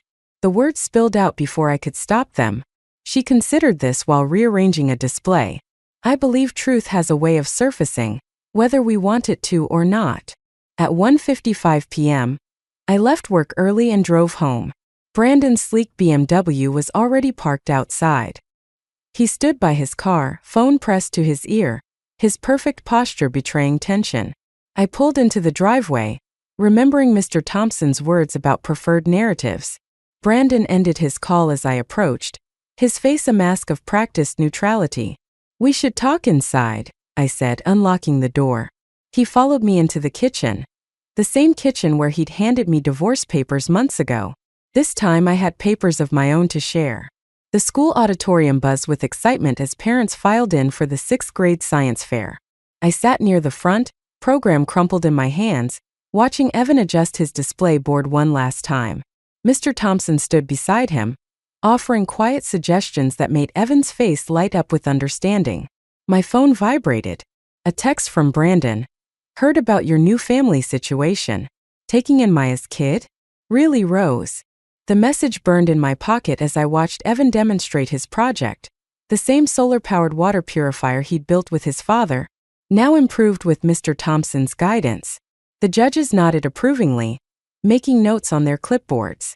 Another buzz. "Does he know you couldn't even have kids of your own?" My fingers tightened around the phone. 3 rows ahead, I spotted Jessica, Brandon's new girlfriend, recording the presentations on her phone. She must have mentioned seeing us around town. Evan caught my eye from his station, giving me a nervous thumbs up. I forced a smile, trying to push down the acid taste of rage in my throat. The medical report sat in my bag like a loaded gun, waiting to be fired. Mr. Thompson slid into the seat beside me. "He's doing remarkably well. Thanks to you." I kept my voice steady though my hands shook. The coding additions made all the difference. "He's a brilliant boy." He paused, studying my face. "Something's troubling you." Before I could respond, the judges approached Evan's station. The head judge, a stern-looking woman in wire-rimmed glasses, began asking questions. Evan's voice carried clearly through the auditorium as he explained his project's real-world applications. "Just like his father," Mr. Thompson murmured. The judges moved on. Jessica stood up, phone still recording, and walked toward Evan's station. My heart rate spiked. I started to rise, but Mr. Thompson's hand touched my arm. "Wait," he said softly. "Watch." Jessica reached Evan's table, smile bright and practiced. "This is such an amazing project. Would you mind if I interviewed you for my social media? I'm sure Brandon would love to see." "No, thank you." Evan's voice was polite but firm. "I'd rather not." Jessica's smile faltered. "Oh, but surely." I said no. Evan began gathering his materials, shoulders straight. "My mom, Rosalie, taught me I don't have to do things that make me uncomfortable just to make other people happy." The medical report seemed to pulse in my bag. One email to Jessica, one social media post, one carefully placed phone call. I could destroy Brandon's carefully constructed facade in minutes. The judges returned to the podium. First place in the environmental solutions category goes to Evan Mitchell for his enhanced solar water purification system. The audience applauded. Evan's face broke into a genuine smile, Maya's smile, as he accepted his ribbon. Jessica retreated to her seat, phone lowered. Mr. Thompson squeezed my arm gently. "Sometimes the best revenge is living well." I watched Evan navigate the crowd of congratulating parents and teachers, his ribbon pinned proudly to his shirt. He'd chosen to take my last name when the adoption was finalized, but kept Mitchell as his middle name, a bridge between his past and future. My phone buzzed again. Brandon's message glowed on the screen. "We need to talk about this situation." I thought about the medical report, about all the ways I could hurt him. Then I looked at Evan, who had chosen to be kind even when he could have been cruel. Slowly, deliberately, I deleted Brandon's messages without responding. Then I stood up and made my way through the crowd to hug my son. "Mom," Evan whispered against my shoulder, "did you see? I won." "I saw everything," I replied, and for the first time in months, I felt the weight of revenge lifting from my shoulders. I saw everything that matters. Behind us, Jessica slipped out of the auditorium, her phone dark. Mr. Thompson watched from his seat, a quiet smile playing at the corners of his mouth. And somewhere across town, Brandon waited for a response that would never come. The charity gala buzzed with Silicon Valley's elite, all sharp suits and practiced smiles. I adjusted my borrowed cocktail dress, feeling like an imposter until Mr. Thompson appeared at my elbow with a glass of champagne. "The board members are impressed with your proposal for the Youth Coding Initiative," he said, "especially the part about reaching underprivileged schools." Before I could respond, the crowd parted like water, and there was Brandon, Jessica on his arm. She wore a diamond tennis bracelet I recognized from our 10th anniversary plans, the ones we never reached. "Rosalie." Brandon's voice carried that familiar boardroom confidence. "Quite a surprise seeing you here." "Brandon." I took a deliberate sip of champagne. "I see you're still wearing your father's cufflinks, the ones that supposedly belonged to your grandfather." His smile flickered. Another lie I discovered too late, like everything else. Jessica beamed, oblivious to the tension. "We have wonderful news. We're starting fertility treatments next month. Brandon's always wanted children." The champagne turned to acid in my mouth. Mr. Thompson's hand touched my back, steadying. "How fascinating," I said, meeting Brandon's eyes. "Which clinic did you choose?" "Dr. Chen's, perhaps." The color drained from his face. "We should mingle with the other donors," he said quickly, steering Jessica away. "That was cruel," Mr. Thompson observed quietly. "Was it?" My hands shook. "He let me believe I was broken for 3 years. And now you have the power to break him back." He studied me carefully. The question is, what kind of person do you want to be? Before I could answer, my phone buzzed. A text from our neighbor. Evan had a panic attack during his tutoring session. He was asking for me. I turned to leave, but Brandon blocked my path. We need to talk. Now. My son needs me. He's not your son. Brandon's voice carried across the quiet space between us. Just like you'll never be anyone's real mother. The silence that followed was absolute. Even the ambient chatter seemed to die. You want to talk about what's real, Brandon? My voice emerged surprisingly steady. Let's talk about Dr. Chen's diagnosis. The one you hid for 3 years while watching me blame myself. The one you're still hiding from Jessica. His facade cracked. You wouldn't dare. Mom. Evan's voice cut through the tension.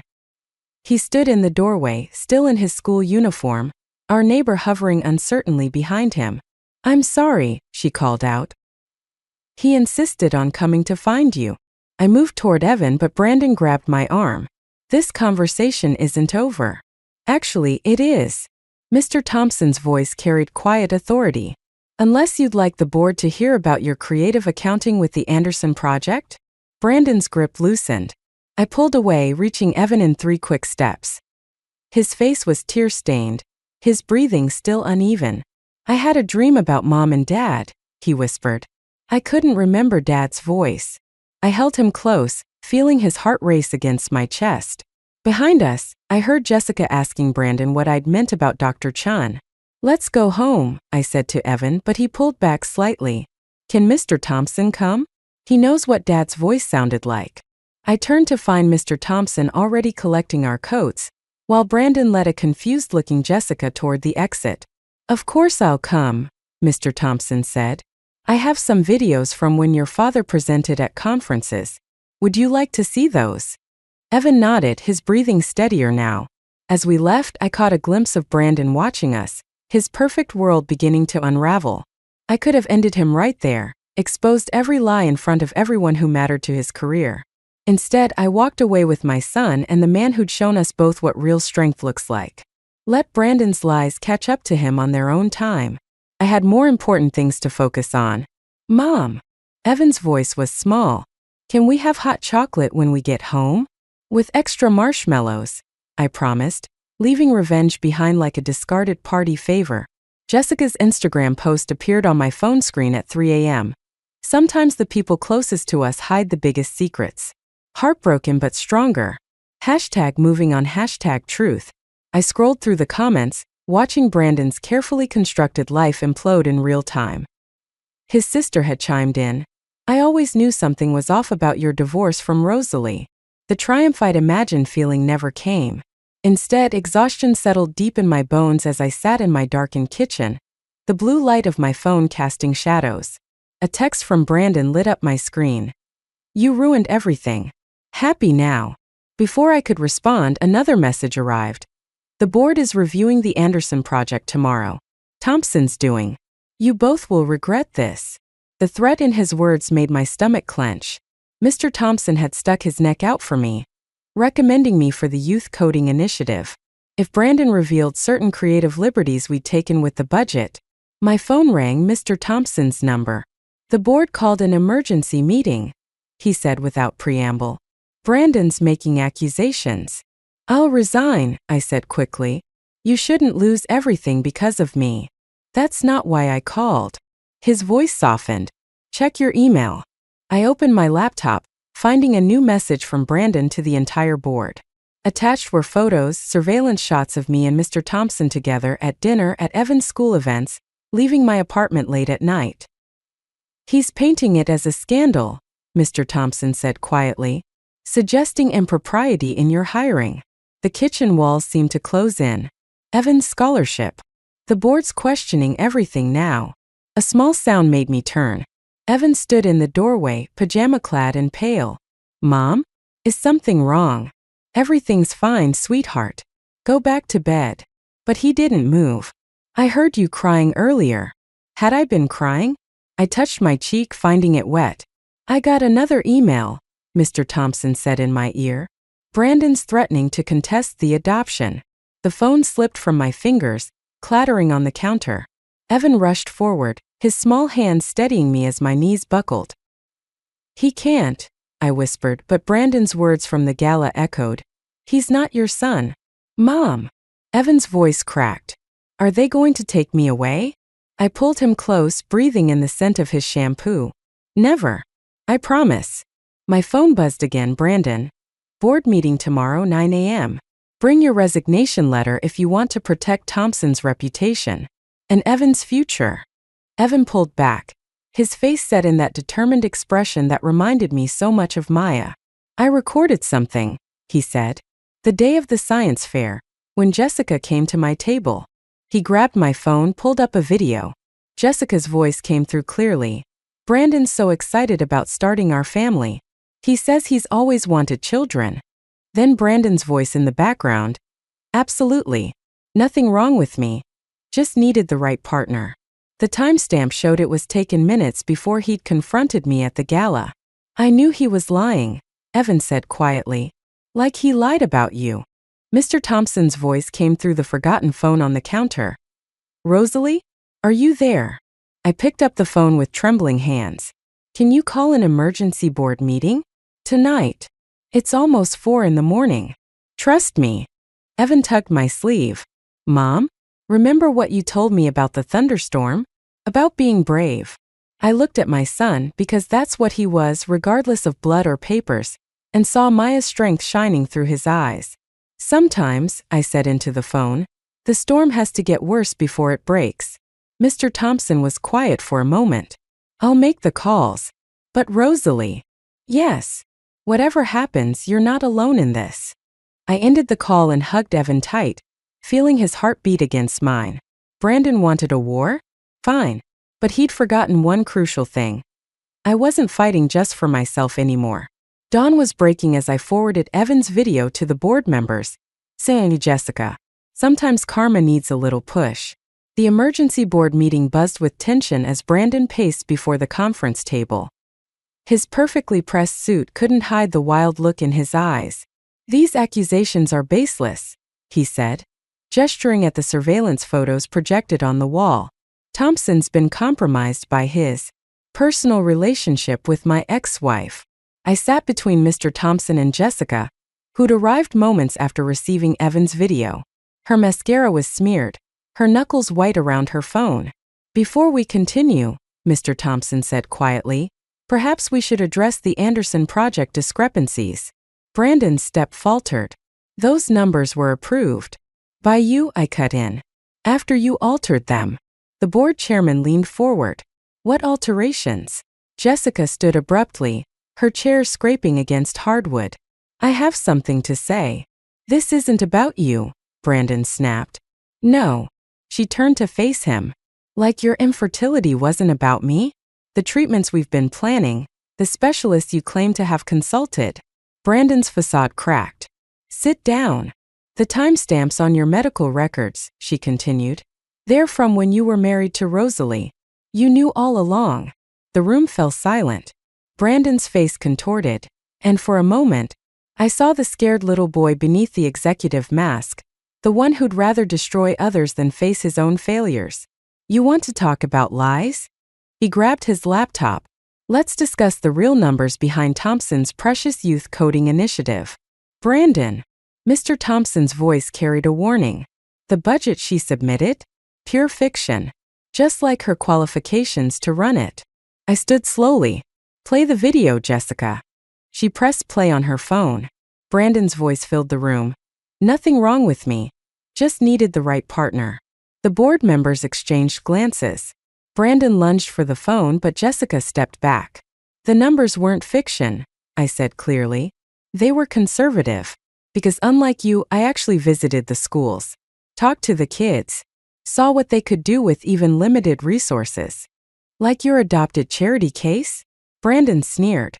The chairman cleared his throat. About those adoption papers you mentioned contesting. Already handled, Mr. Thompson said. The board's legal team reviewed everything this morning. The adoption is ironclad. Brandon's laugh held an edge of hysteria. You're all blind. She manipulated everything, the job, the adoption, all of it. She couldn't have children of her own. So she stole someone else's. Mom didn't steal me. Everyone turned. Evan stood in the doorway, still in his school uniform, holding his science fair project. Evan, I started, but he walked straight to the board table. I chose her, he said, setting up his display.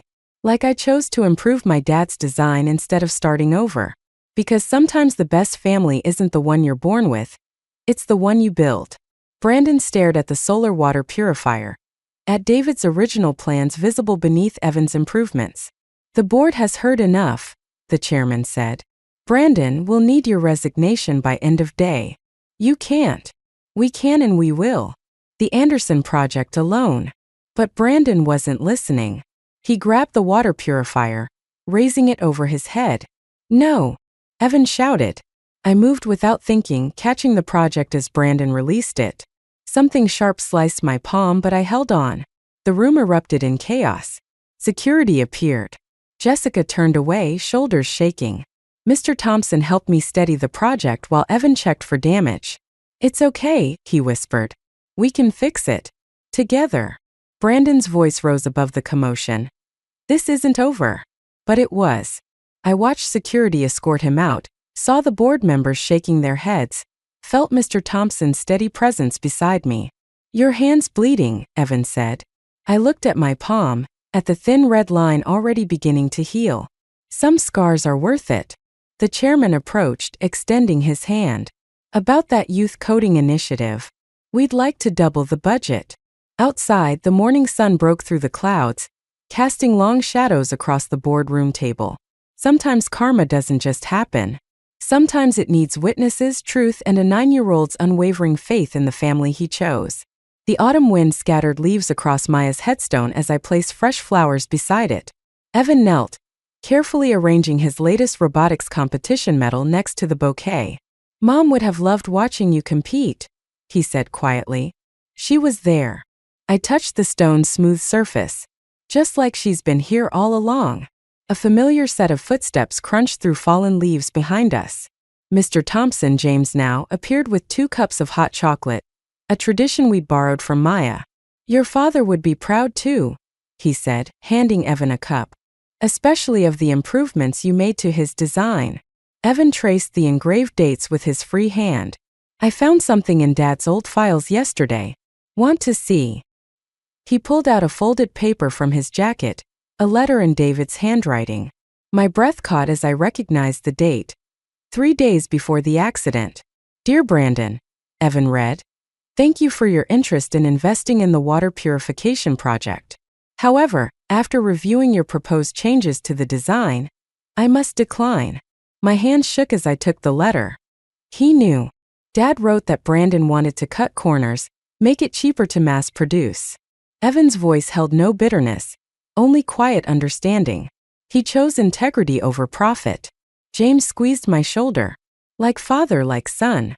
A notification lit up my phone. Brandon's LinkedIn profile had been updated. Last I'd heard, he'd taken a job with a smaller firm in another state. The update showed he'd started volunteering at a youth mentoring program. Good for him, I said, and meant it. Evan looked up surprised. Really? Sometimes people need to lose everything to find themselves. I thought of the woman I'd been a year ago, consumed by thoughts of revenge. And sometimes the best revenge is letting go. Is that why you never sent Dad's letter to the board? I smiled, remembering the day I'd chosen to shred Dr. Chen's report instead of using it as a weapon. Some truths serve no purpose except destruction. James checked his watch. We should head back. The Foundation's Youth Coding Showcase starts in an hour. As we walked to the car, Evan hung back. Mom? Remember when you said family is about choices? Of course. I made a choice too back then. The day Brandon gave you the divorce papers. He pulled something else from his jacket, a crumpled envelope, edges worn with age. I found this in Maya's desk after everything. Inside was a medical report, Brandon's original infertility diagnosis. Maya had known all along. She told me to give it to you if you ever needed it, Evan said. But you didn't need it. You were stronger than that. I stared at my son, this remarkable boy who'd kept this secret, who'd understood more than any of us had given him credit for. We should frame your medal, I said, handing the envelope back. Next to your dad's original designs. And the photo from the coding showcase? His eyes sparkled with meaning. Which one? The one where James is looking at you like Dad used to look at Mom. Heat crept into my cheeks as James called from the car. We're going to be late. Evan grinned, tucking the envelope back into his jacket.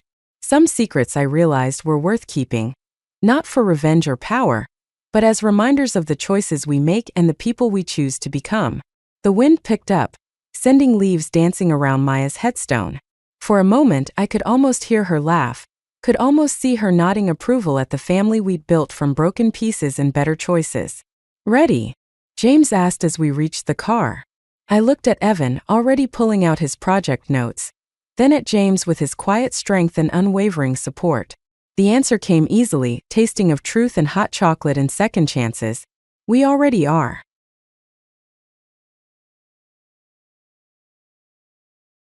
I found it in his jacket pocket while doing laundry.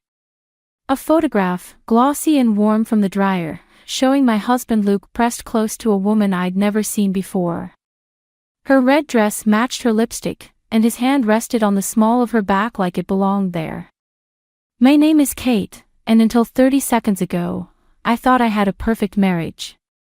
The laundry basket dropped from my hands, clean clothes scattering across our bedroom floor. My fingers trembled as I lifted the photo closer, studying every detail, the intimacy in their posture, the way they leaned into each other. The genuine smile on Luke's face that I hadn't seen in months. Honey, did you wash my blue tie? Luke's voice floated up from downstairs. I shoved the photo back into his pocket, my heart hammering. Still in the dryer, I called back, proud of how steady my voice sounded. The jacket carried an unfamiliar scent, something floral and expensive that definitely wasn't mine. Found it. He appeared in the doorway, already dressed for work in crisp slacks and a white shirt. What happened here? Dropped the basket. I started gathering clothes, keeping my eyes down. That work event last week, the one you went to alone, were there photographers there? He paused, adjusting his tie in the mirror. Just the usual corporate stuff. Why? No reason. Just curious. I folded a towel with mechanical precision, watching his reflection. 7 years together, and I'd never noticed how easily lies fell from his lips. Don't forget dinner at Mom's tonight, he said, grabbing his jacket. She's making that pasta you love. Linda. My mother-in-law would be devastated. She'd welcomed me into the family like the daughter she never had, and now I'd have to sit across from her, pretending everything was fine while her son's infidelity burned a hole in my pocket. Right. Dinner. I forced a smile. Wouldn't miss it. Luke kissed my cheek, and I fought the urge to wipe it away. The familiar scent of his cologne mixed with that strange perfume, making my stomach turn. Love you, he said, already heading for the door. Love you too. The words tasted like ash. After he left, I pulled out my phone and texted Emily, "Need you. Emergency wine night." Her response came instantly, "On my way. Bringing the good stuff." I sat on the bed, surrounded by scattered laundry, and pulled out the photo again. The woman was beautiful in that polished, corporate way, sleek hair, perfect makeup, confident smile. My fingers traced the edge of the image, catching on a tiny notation in the corner, "Rachel and Luke, Project Celebration." Rachel. Now I had a name. My phone buzzed with another text from Emily, "Should I bring ice cream too?" "Yes," I replied. "And maybe a lawyer." I tucked the photo into my bedside drawer and started getting ready for what would undoubtedly be the most excruciating family dinner of my life. Part of me wanted to scream, to call Luke and demand answers, to throw his perfectly pressed suits onto the front lawn. But something deeper, colder, was taking root. The judge's daughter in me, thanks, Dad, knew better than to show my hand too early. If Luke wanted to play games, he'd learn that I could play them too. And I played to win. The perfume bottle would be easy enough to find in his office. The emails would follow. Then the credit card statements. By the time I was done, I'd have enough evidence to bury him. I picked up his jacket again, inhaling that foreign scent. Game on, darling, I whispered, already planning my next move. Game on. Linda's dining room smells like garlic and childhood memories. I watch Luke help his mother carry dishes to the table, playing the role of devoted son while my stomach churns with every casual lie he tells. Katie, sweetheart, you've barely touched your wine. Linda reaches across the table, her fingers brushing my hand. Are you feeling all right? Just tired. I force a smile, but my fingers tighten around the stem of my glass. End of semester stuff at school. Luke settles into his chair, loosening his tie. You work too hard, babe. Maybe you should take some time off. The concern in his voice makes me want to scream. Instead, I take a deliberate sip of wine. Actually, I've been thinking about picking up some extra classes. Summer school. But what about our trip? He frowns, a fork pausing halfway to his mouth. We talked about going to the coast. Did we? I meet his eyes. Must have slipped my mind. Like that work event last week, the one with the photographer. A muscle twitches in his jaw. Mom, this pasta is incredible. New recipe. Linda beams, launching into a story about her cooking class, while I watch Luke's shoulders relax. He thinks he's dodged the bullet. Poor, naive Luke. Oh. Before I forget, Linda jumps up, hurrying to the kitchen. I found something while cleaning out the attic. She returns with a dusty photo album, and my heart sinks. Not now. Not tonight. Your wedding photos. She places it between us, flipping pages with reverent fingers. Look how beautiful you were, Katie. And Luke, so handsome in that suit. The images mock me, white dress, perfect smile, sacred vows. My phone buzzes in my pocket, Emily, probably checking in. I ignore it. Remember our first dance? Luke's hand finds mine on the table. I don't pull away. How could I forget? You stepped on my dress 3 times. 4, Linda corrects, laughing. But you were both so happy, it didn't matter. A new photo slides from between the pages, Luke as a teenager, arms around a pretty brunette. Linda snatches it up quickly, but not before I notice the girl's striking resemblance to Rachel. Who's that? The words escape before I can stop them. Nobody, Luke says sharply. At the same moment Linda murmurs, Sarah Mitchell. The tension crackles. Luke stands abruptly, gathering plates. Mom, let me help with cleanup. Sarah was Luke's first serious girlfriend, Linda continues, ignoring her son's warning look. Such a sweet girl.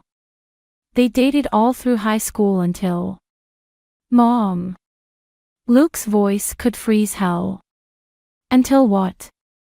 I press, watching Luke's knuckles whiten around the plate he's holding. Linda's eyes dart between us. Until she moved away for college. Luke was devastated. Ancient history, Luke mutters, disappearing into the kitchen. I lean closer to Linda. Did she look anything like Rachel from the architecture firm? The color drains from Linda's face. How do you know about Rachel? Before I can respond, Luke returns. Linda busies herself with the photo album, but her hands shake slightly. Ready to head home? Luke asks too brightly. Early meeting tomorrow. Actually, I stand slowly. I thought I might stay and help Linda clean up. Girl talk. His smile falters. You sure? It's getting late. Positive. I kiss his cheek, breathing in that familiar cologne. No trace of perfume tonight. Take the car. I'll grab an Uber. After he leaves, Linda pours more wine with trembling hands. Katie, about Rachel. How long have you known? She sinks into her chair. I saw them together last month, at that new cafe downtown. Luke said it was just work, but... She twists her wedding ring, a nervous habit I've never noticed before. I've seen that look before. On his father's face. The pieces click into place. Linda's quiet acceptance of her ex-husband's absence, her overprotectiveness of Luke. Her endless attempts to make me feel like family. History repeats itself, I murmur, reaching for my phone. Emily's text glows on the screen, found something. Call me ASAP. Not always, Linda says softly. Sometimes we can break the cycle. I look at my mother-in-law, really look at her, and see something new in her eyes. Not just sympathy, but solidarity. Yes, I reply, already planning my next move. Sometimes we can. Emily's text led me to Bellini's, the kind of overpriced Italian restaurant where deals are made over $100 bottles of wine. I'm parked across the street, watching Luke's silver Audi pull into the lot right on schedule. His important client meeting excuse still rings in my ears. My hands grip the steering wheel until my knuckles turn white. Because there she is, Rachel Parker, stepping out of her own car, smoothing that red dress that matches her lipstick perfectly. Just like in the photograph. Got you, I whisper, reaching for my phone to record. But my fingers freeze when I see who else exits Rachel's car, Linda. My mother-in-law's presence hits me like a physical blow. She hugs Rachel, laughing at something Luke says as they walk inside together. The betrayal doubles, triples, becomes something monstrous. My phone buzzes. Emily, status update. I can't type fast enough, Linda's here. With them. She lied to me. The response is immediate, holy shit. Want backup? Before I can reply, another car pulls into the lot, a familiar black Mercedes. My father's car. James Miller, retired judge and perpetual disappointment in my life choices, steps out adjusting his tie. What the hell? The words escape in a strangled whisper. I abandon the car, my heels clicking against pavement as I cross the street. Through Bellini's front window, I can see them all being seated at a round table, Luke, Rachel, Linda, and now my father. Looking more animated than I've seen him in years. The hostess smiles as I enter. Table for one. No. My voice sounds distant, hollow. I see my party. I walk toward them in slow motion, watching their faces change as they notice me. Luke goes pale. Rachel's hand jerks away from his arm. Linda's wine glass freezes halfway to her lips. Only my father looks unsurprised. Katie, he says calmly. Right on time. Time for what? The words come out sharp enough to cut. Sweetheart, Luke stands, reaching for me. This isn't. Sit down, Lucas. My father's voice carries the weight of 30 years on the bench. Luke sits. Catherine, please join us. There are things you need to hear. I've heard enough lies. But I sit anyway, because that's what good daughters do. The waiter appears with water and menus. No one touches them. Your mother wore that same expression, my father says quietly, the day she discovered I wasn't who she thought I was.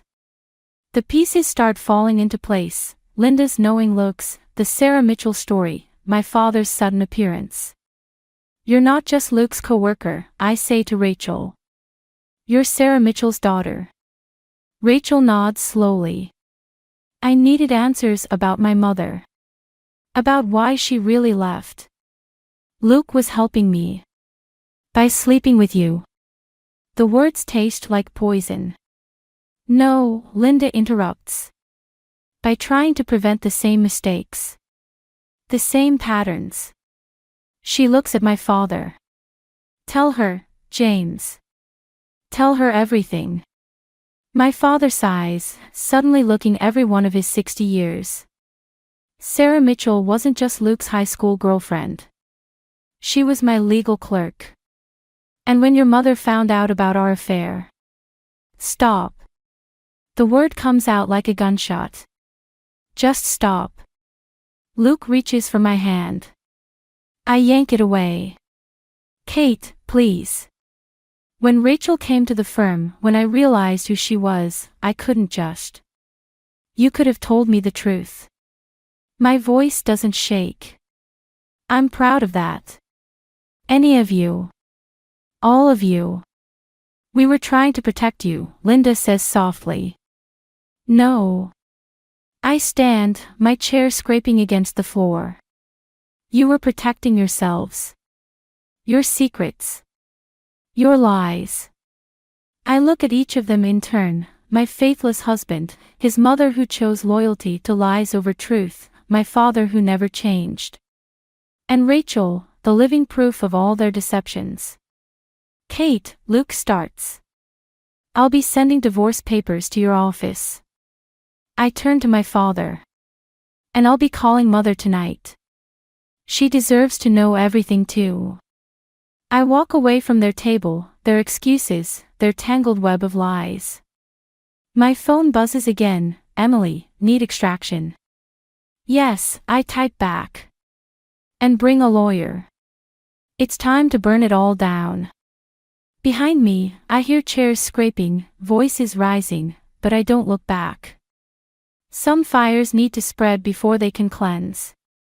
Rachel's office is exactly what I expected, all glass and chrome, with a view of the city that probably costs more than my yearly salary. She doesn't look surprised to see me standing in her doorway. I wondered when you'd show up. She gestures to the chair across from her desk. Close the door.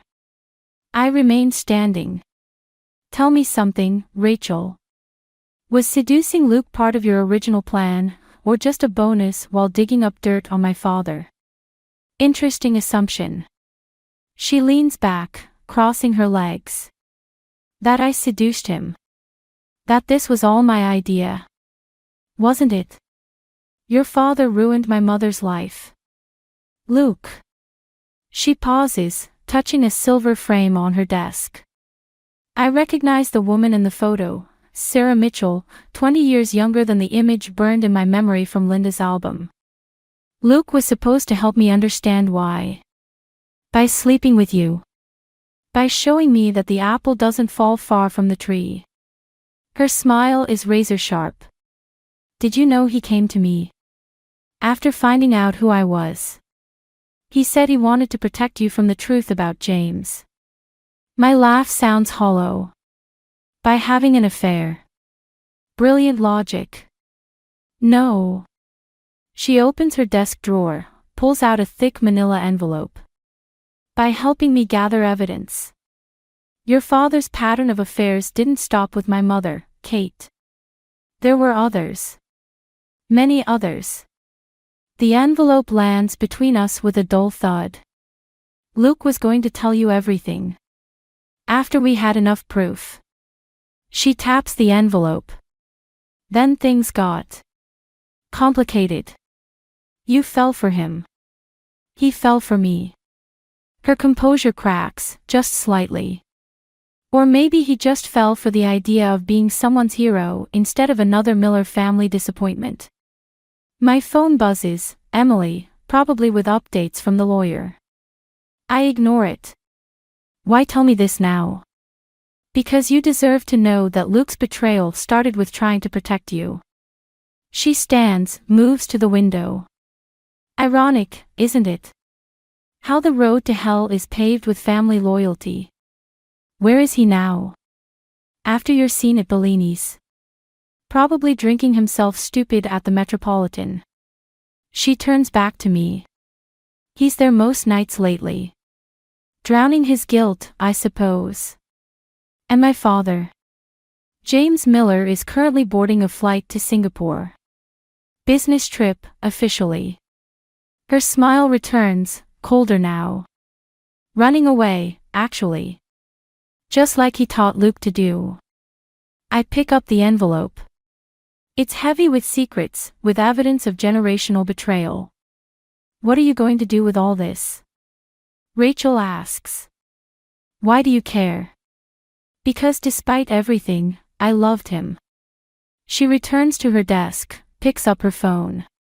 And because I just sent copies of everything to your mother. The floor seems to tilt beneath my feet. You what? Sometimes the best revenge isn't the one we plan. She sits down, suddenly looking tired. It's the truth we've been running from all along. My phone buzzes again. This time I look, it's my mother. After 15 years of minimal contact, her name on my screen feels like an accusation. He'll lose everything, I say quietly. The reputation he spent decades building. His position on the ethics board. Everything. Yes. Rachel nods. Just like my mother lost everything. Just like you're losing everything. She pauses. Just like Luke will lose everything. I think of Linda. Probably sitting in her kitchen with her photo albums and her memories of 2 generations of Thompson men and their perfectly justified betrayals. Thank you, I say, turning to leave. For what? For showing me that sometimes the best revenge isn't revenge at all. I hold up the envelope. It's letting the truth do its own dirty work. As I walk out of her office, my phone buzzes a third time. Luke, please come home. We need to talk. I text back, no, we don't. But I'm sure Rachel will listen. She's good at that. The elevator doors close on my reflection, a woman holding an envelope full of destruction, wearing a smile that would make Rachel proud. Sometimes the best revenge is simply stepping aside and letting karma take its course. I press the lobby button, already composing my message to Mother. It's time for all the Miller women to compare notes. The Metropolitan's dim lighting can't hide Luke's disheveled appearance. He's been here for hours, judging by the empty glasses in front of him. I slide onto the bar stool beside him, placing Rachel's envelope between us. Didn't expect to see you here, he slurs, not looking up. Didn't expect a lot of things, did we? I order a whiskey, neat.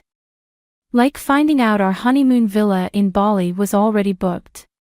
For you and Rachel. His hand trembles around his glass. How? Your work email password is still our wedding date. I take a slow sip. Amateur mistake. The bartender hovers nearby, sensing tension. Luke waves him away. It wasn't supposed to happen like this, he says. No. How was it supposed to happen? My phone buzzes, another message from my mother, probably. I've been ignoring them all day. Were you going to tell me about my father's affairs before or after sleeping with Sarah Mitchell's daughter? He flinches. You don't understand. Actually, I do. I tap the envelope. Rachel explained everything. Your noble crusade to protect me from Daddy's sins. Very heroic. Kate. But here's what I don't understand. I turn to face him fully. The emails planning your romantic getaway. Those started before you knew who Rachel was. Before this whole revenge plot against my father. Color drains from his face. I can explain. The thing about being married to a liar, I cut him off, is that you get really good at spotting patterns. Like how you touch your wedding ring when you're about to lie. Or how you've been deleting texts every night before bed. He reaches for the envelope. I pull it back. Don't worry, these aren't the only copies. Rachel made sure of that. I finish my whiskey. She's quite thorough, your girlfriend. Must be why my father hired her at the firm in the first place. What? Luke straightens, suddenly more alert. James hired her. Now it's my turn to smile. Amateur mistake number 2, assuming you knew who was manipulating whom. My phone buzzes again. This time I look, it's Linda, he knows. James knows everything. Be careful. You should call Rachel, I say, standing. I think she has some explaining to do about who really orchestrated this little drama. Wait. Luke grabs my arm. Whatever you're planning. I'm not planning anything. I gently remove his hand. I'm just letting the truth do what it does best, destroy everything in its path. The bartender approaches as I turn to leave. Ma'am. Your husband's tab. Ex-husband, I correct him. And he can pay his own bills. Just like Rachel can pay hers. I pause. Though I hear the firm's expense account is quite generous. Right, Luke? Outside, the night air feels clean compared to the bar's stale atmosphere. My phone lights up with a text from Rachel, we need to talk. Your father isn't who you think he is. I type back, neither are you. But I'm learning. Another message from my mother appears, coming home tomorrow. We have much to discuss. The pieces are falling into place, but not in the way anyone expected. Not Luke, thinking he could play hero. Not Rachel, thinking she could use him for revenge. Not even my father, thinking he could control everything from behind the scenes. I flag down a taxi, giving the driver Linda's address. She deserves to know what's coming, how both our families are about to implode in ways none of us anticipated. My phone buzzes one final time. Emily, got the papers ready. Sure you want to do this? I think about the web of lies, the carefully orchestrated betrayals. The way everyone thought they were the puppet master when they were really just dancing on someone else's strings. Yes, I reply. Time to cut all the strings at once. The taxi pulls away from the Metropolitan just as Luke stumbles out, phone to his ear, probably calling Rachel. Let them scramble. Let them panic. The truth is already in motion, and not even my father can stop what's coming. Sometimes the best revenge isn't about getting even. It's about getting free. Our first wedding anniversary dinner looks perfect from the outside. Crystal glasses catch the light, white roses fill the air with sweetness, and Luke beams at me from across the table at LeBlanc. Completely oblivious to what's coming. To us, he raises his glass. 1 year down, forever to go. I clink my glass against his, watching him drink. My own champagne remains untouched. Forever is such an interesting concept. Linda shifts in her seat beside me, her eyes darting between us. She knows something's wrong but can't quite piece it together. Good. Katie's right, my mother says, taking her seat. Her surprise appearance 10 minutes ago nearly made Luke choke on his appetizer. Forever is only as reliable as the people promising it. Luke's smile falters. Margaret, we weren't expecting. Clearly. She smooths her napkin, every inch the judge's scorned wife. But then, expectations can be so disappointing. Right, James? My father, at the head of the table, loosens his tie slightly. Perhaps this isn't the time. 8:15, I interrupt, checking my watch.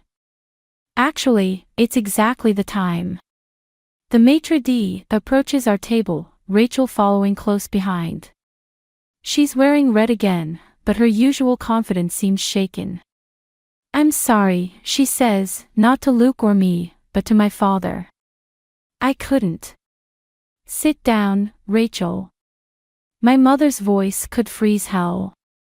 Since you're so fond of Thompson men, you might as well join the anniversary celebration. Luke stands so quickly his chair nearly topples. Kate, what are you doing? Creating a teaching moment. I finally lift my champagne. About patterns. About karma. About how secrets have a way of coming full circle. Linda reaches for her son's arm. Luke, what's going on? Ask Rachel, I suggest. Or James. Or maybe start with why Sarah Mitchell's daughter just happens to work at Daddy's firm. The silence that follows feels like glass about to shatter.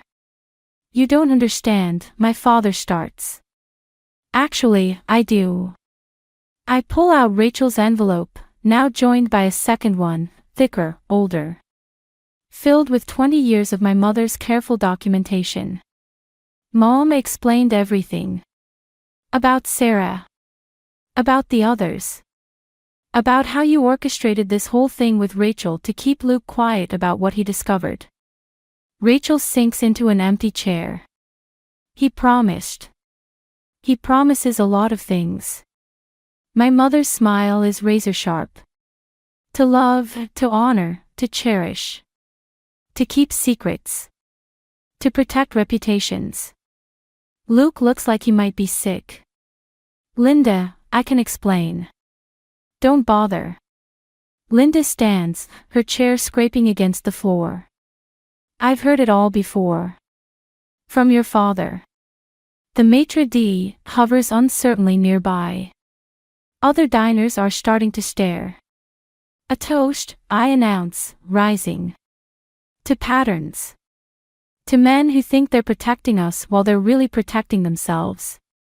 To women who keep their secrets. I lock eyes with Rachel. And to daughters who learn from their mother's mistakes. Katie, my father warns, think carefully about what you're doing. Oh, I have.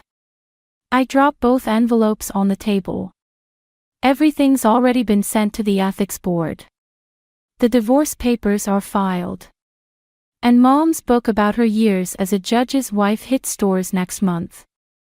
Luke lunges for the envelopes, but Rachel beats him to them. She opens the older one, her hands shaking as she reads. You knew, she whispers to my father. You knew about my mother all along. This whole thing, hiring me, pushing me toward Luke, it was all to keep control of the narrative. The restaurant has gone quiet. Too quiet.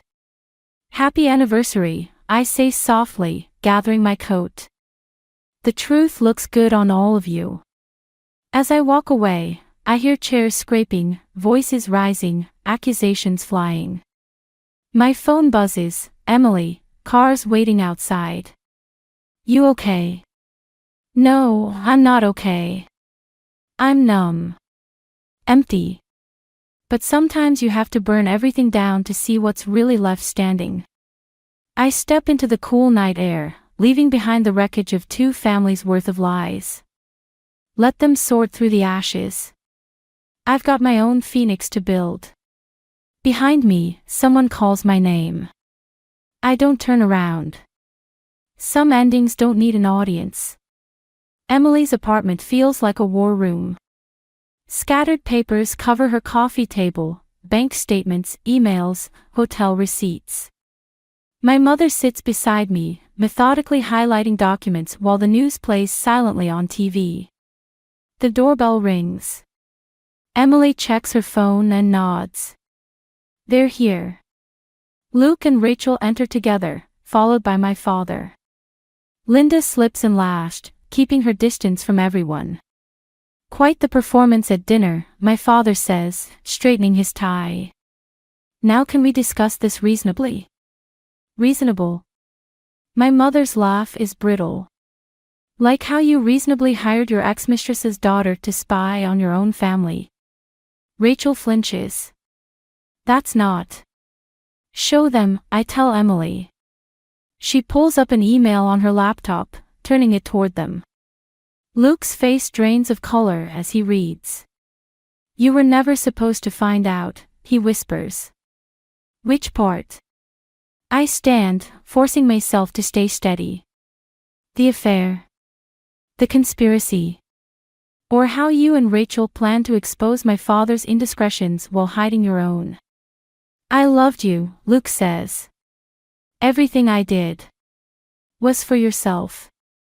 Linda's voice cuts through the room. Just like your father. Just like James. You tell yourselves you're protecting someone, but you're really just protecting your own guilt. My father steps forward. Linda, you don't understand. I understand perfectly. She pulls out her phone, holding it up. Sarah's on video chat. Would you like to explain it to her? The screen shows a woman I recognize from old photos, older now, but still beautiful. Rachel makes a choked sound. Mom. Hello, sweetheart. Sarah's voice fills the room. James, you look exactly like I remembered. Still fixing everyone else's lives while destroying your own. Luke moves toward me. Kate, please. Don't. I back away. The ethics board has everything.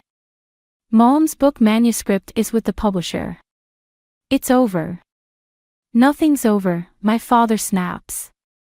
I can still. What? My mother stands. Bury it. Like you buried Sarah's career. Like you buried my self-respect. Like you buried Luke's affair to keep him quiet about your own sins. Rachel sinks onto Emily's couch. I never meant. I just wanted to know the truth about why you left, Mom. And now you do, Sarah says softly. The truth is, there are no heroes in this story. Just people too afraid to face their own reflections. Luke reaches for me again. This time I let him grab my arm. Watching his face as Emily plays the recording, his conversation with Rachel about using our honeymoon as cover for their getaway. I can explain, he starts. No need.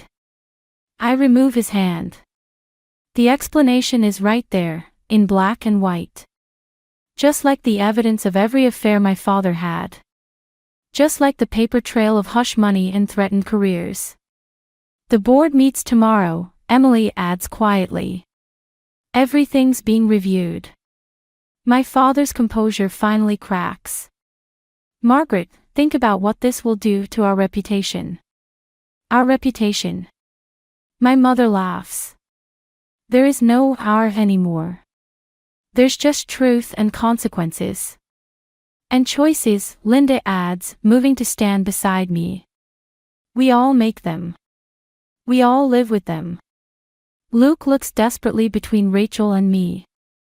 I never meant to hurt anyone. Intention doesn't change impact, I say, echoing words my father once used in court. You taught me that, Dad. Remember. The room falls silent except for Sarah's quiet breathing through the phone. Rachel stares at her mother's image, tears streaming down her face. So what now? Luke asks. I look at each of them, my father, the righteous judge undone by his own hypocrisy, Luke. The devoted husband who became everything he claimed to hate, Rachel, the daughter seeking truth who buried herself in lies, Linda. The mother who saw history repeating itself, my mother, finally free from decades of silence. Now. I gather my coat. Now we all live with our choices. The truth is out. What happens next is up to you. I leave them there, surrounded by evidence of their own destruction. Emily follows me to the door. You okay? She whispers. I'm not. I might never be. But as I step into the night air, I feel lighter than I have in months. Sometimes winning isn't about revenge at all. Sometimes it's just about refusing to play the game anymore. The ethics board's decision arrives in a plain white envelope. I leave it unopened on Emily's kitchen counter while we pack the last of my things from Luke's house.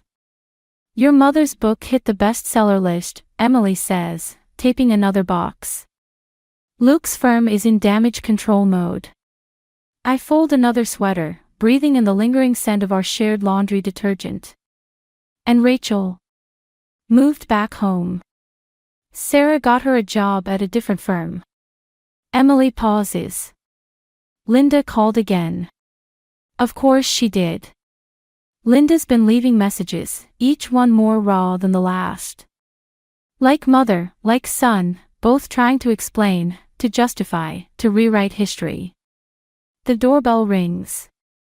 My father stands there, looking smaller somehow in his casual clothes. No more judge's robes to hide behind. The board's decision, he gestures at the envelope. Don't you want to know? Not really. I continue packing. The truth's already out there. The rest is just paperwork. He picks up a framed photo, my wedding day. Your mother's book is honest. I take the frame from him, wrapping it in newspaper. Something you might try sometime. I did what I thought was right. No. I meet his eyes. You did what was easy. Controlling the narrative, manipulating Rachel, using Luke's guilt to keep your own secrets. Easy.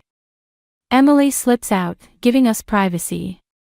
My father sinks onto her couch, suddenly looking every bit his age.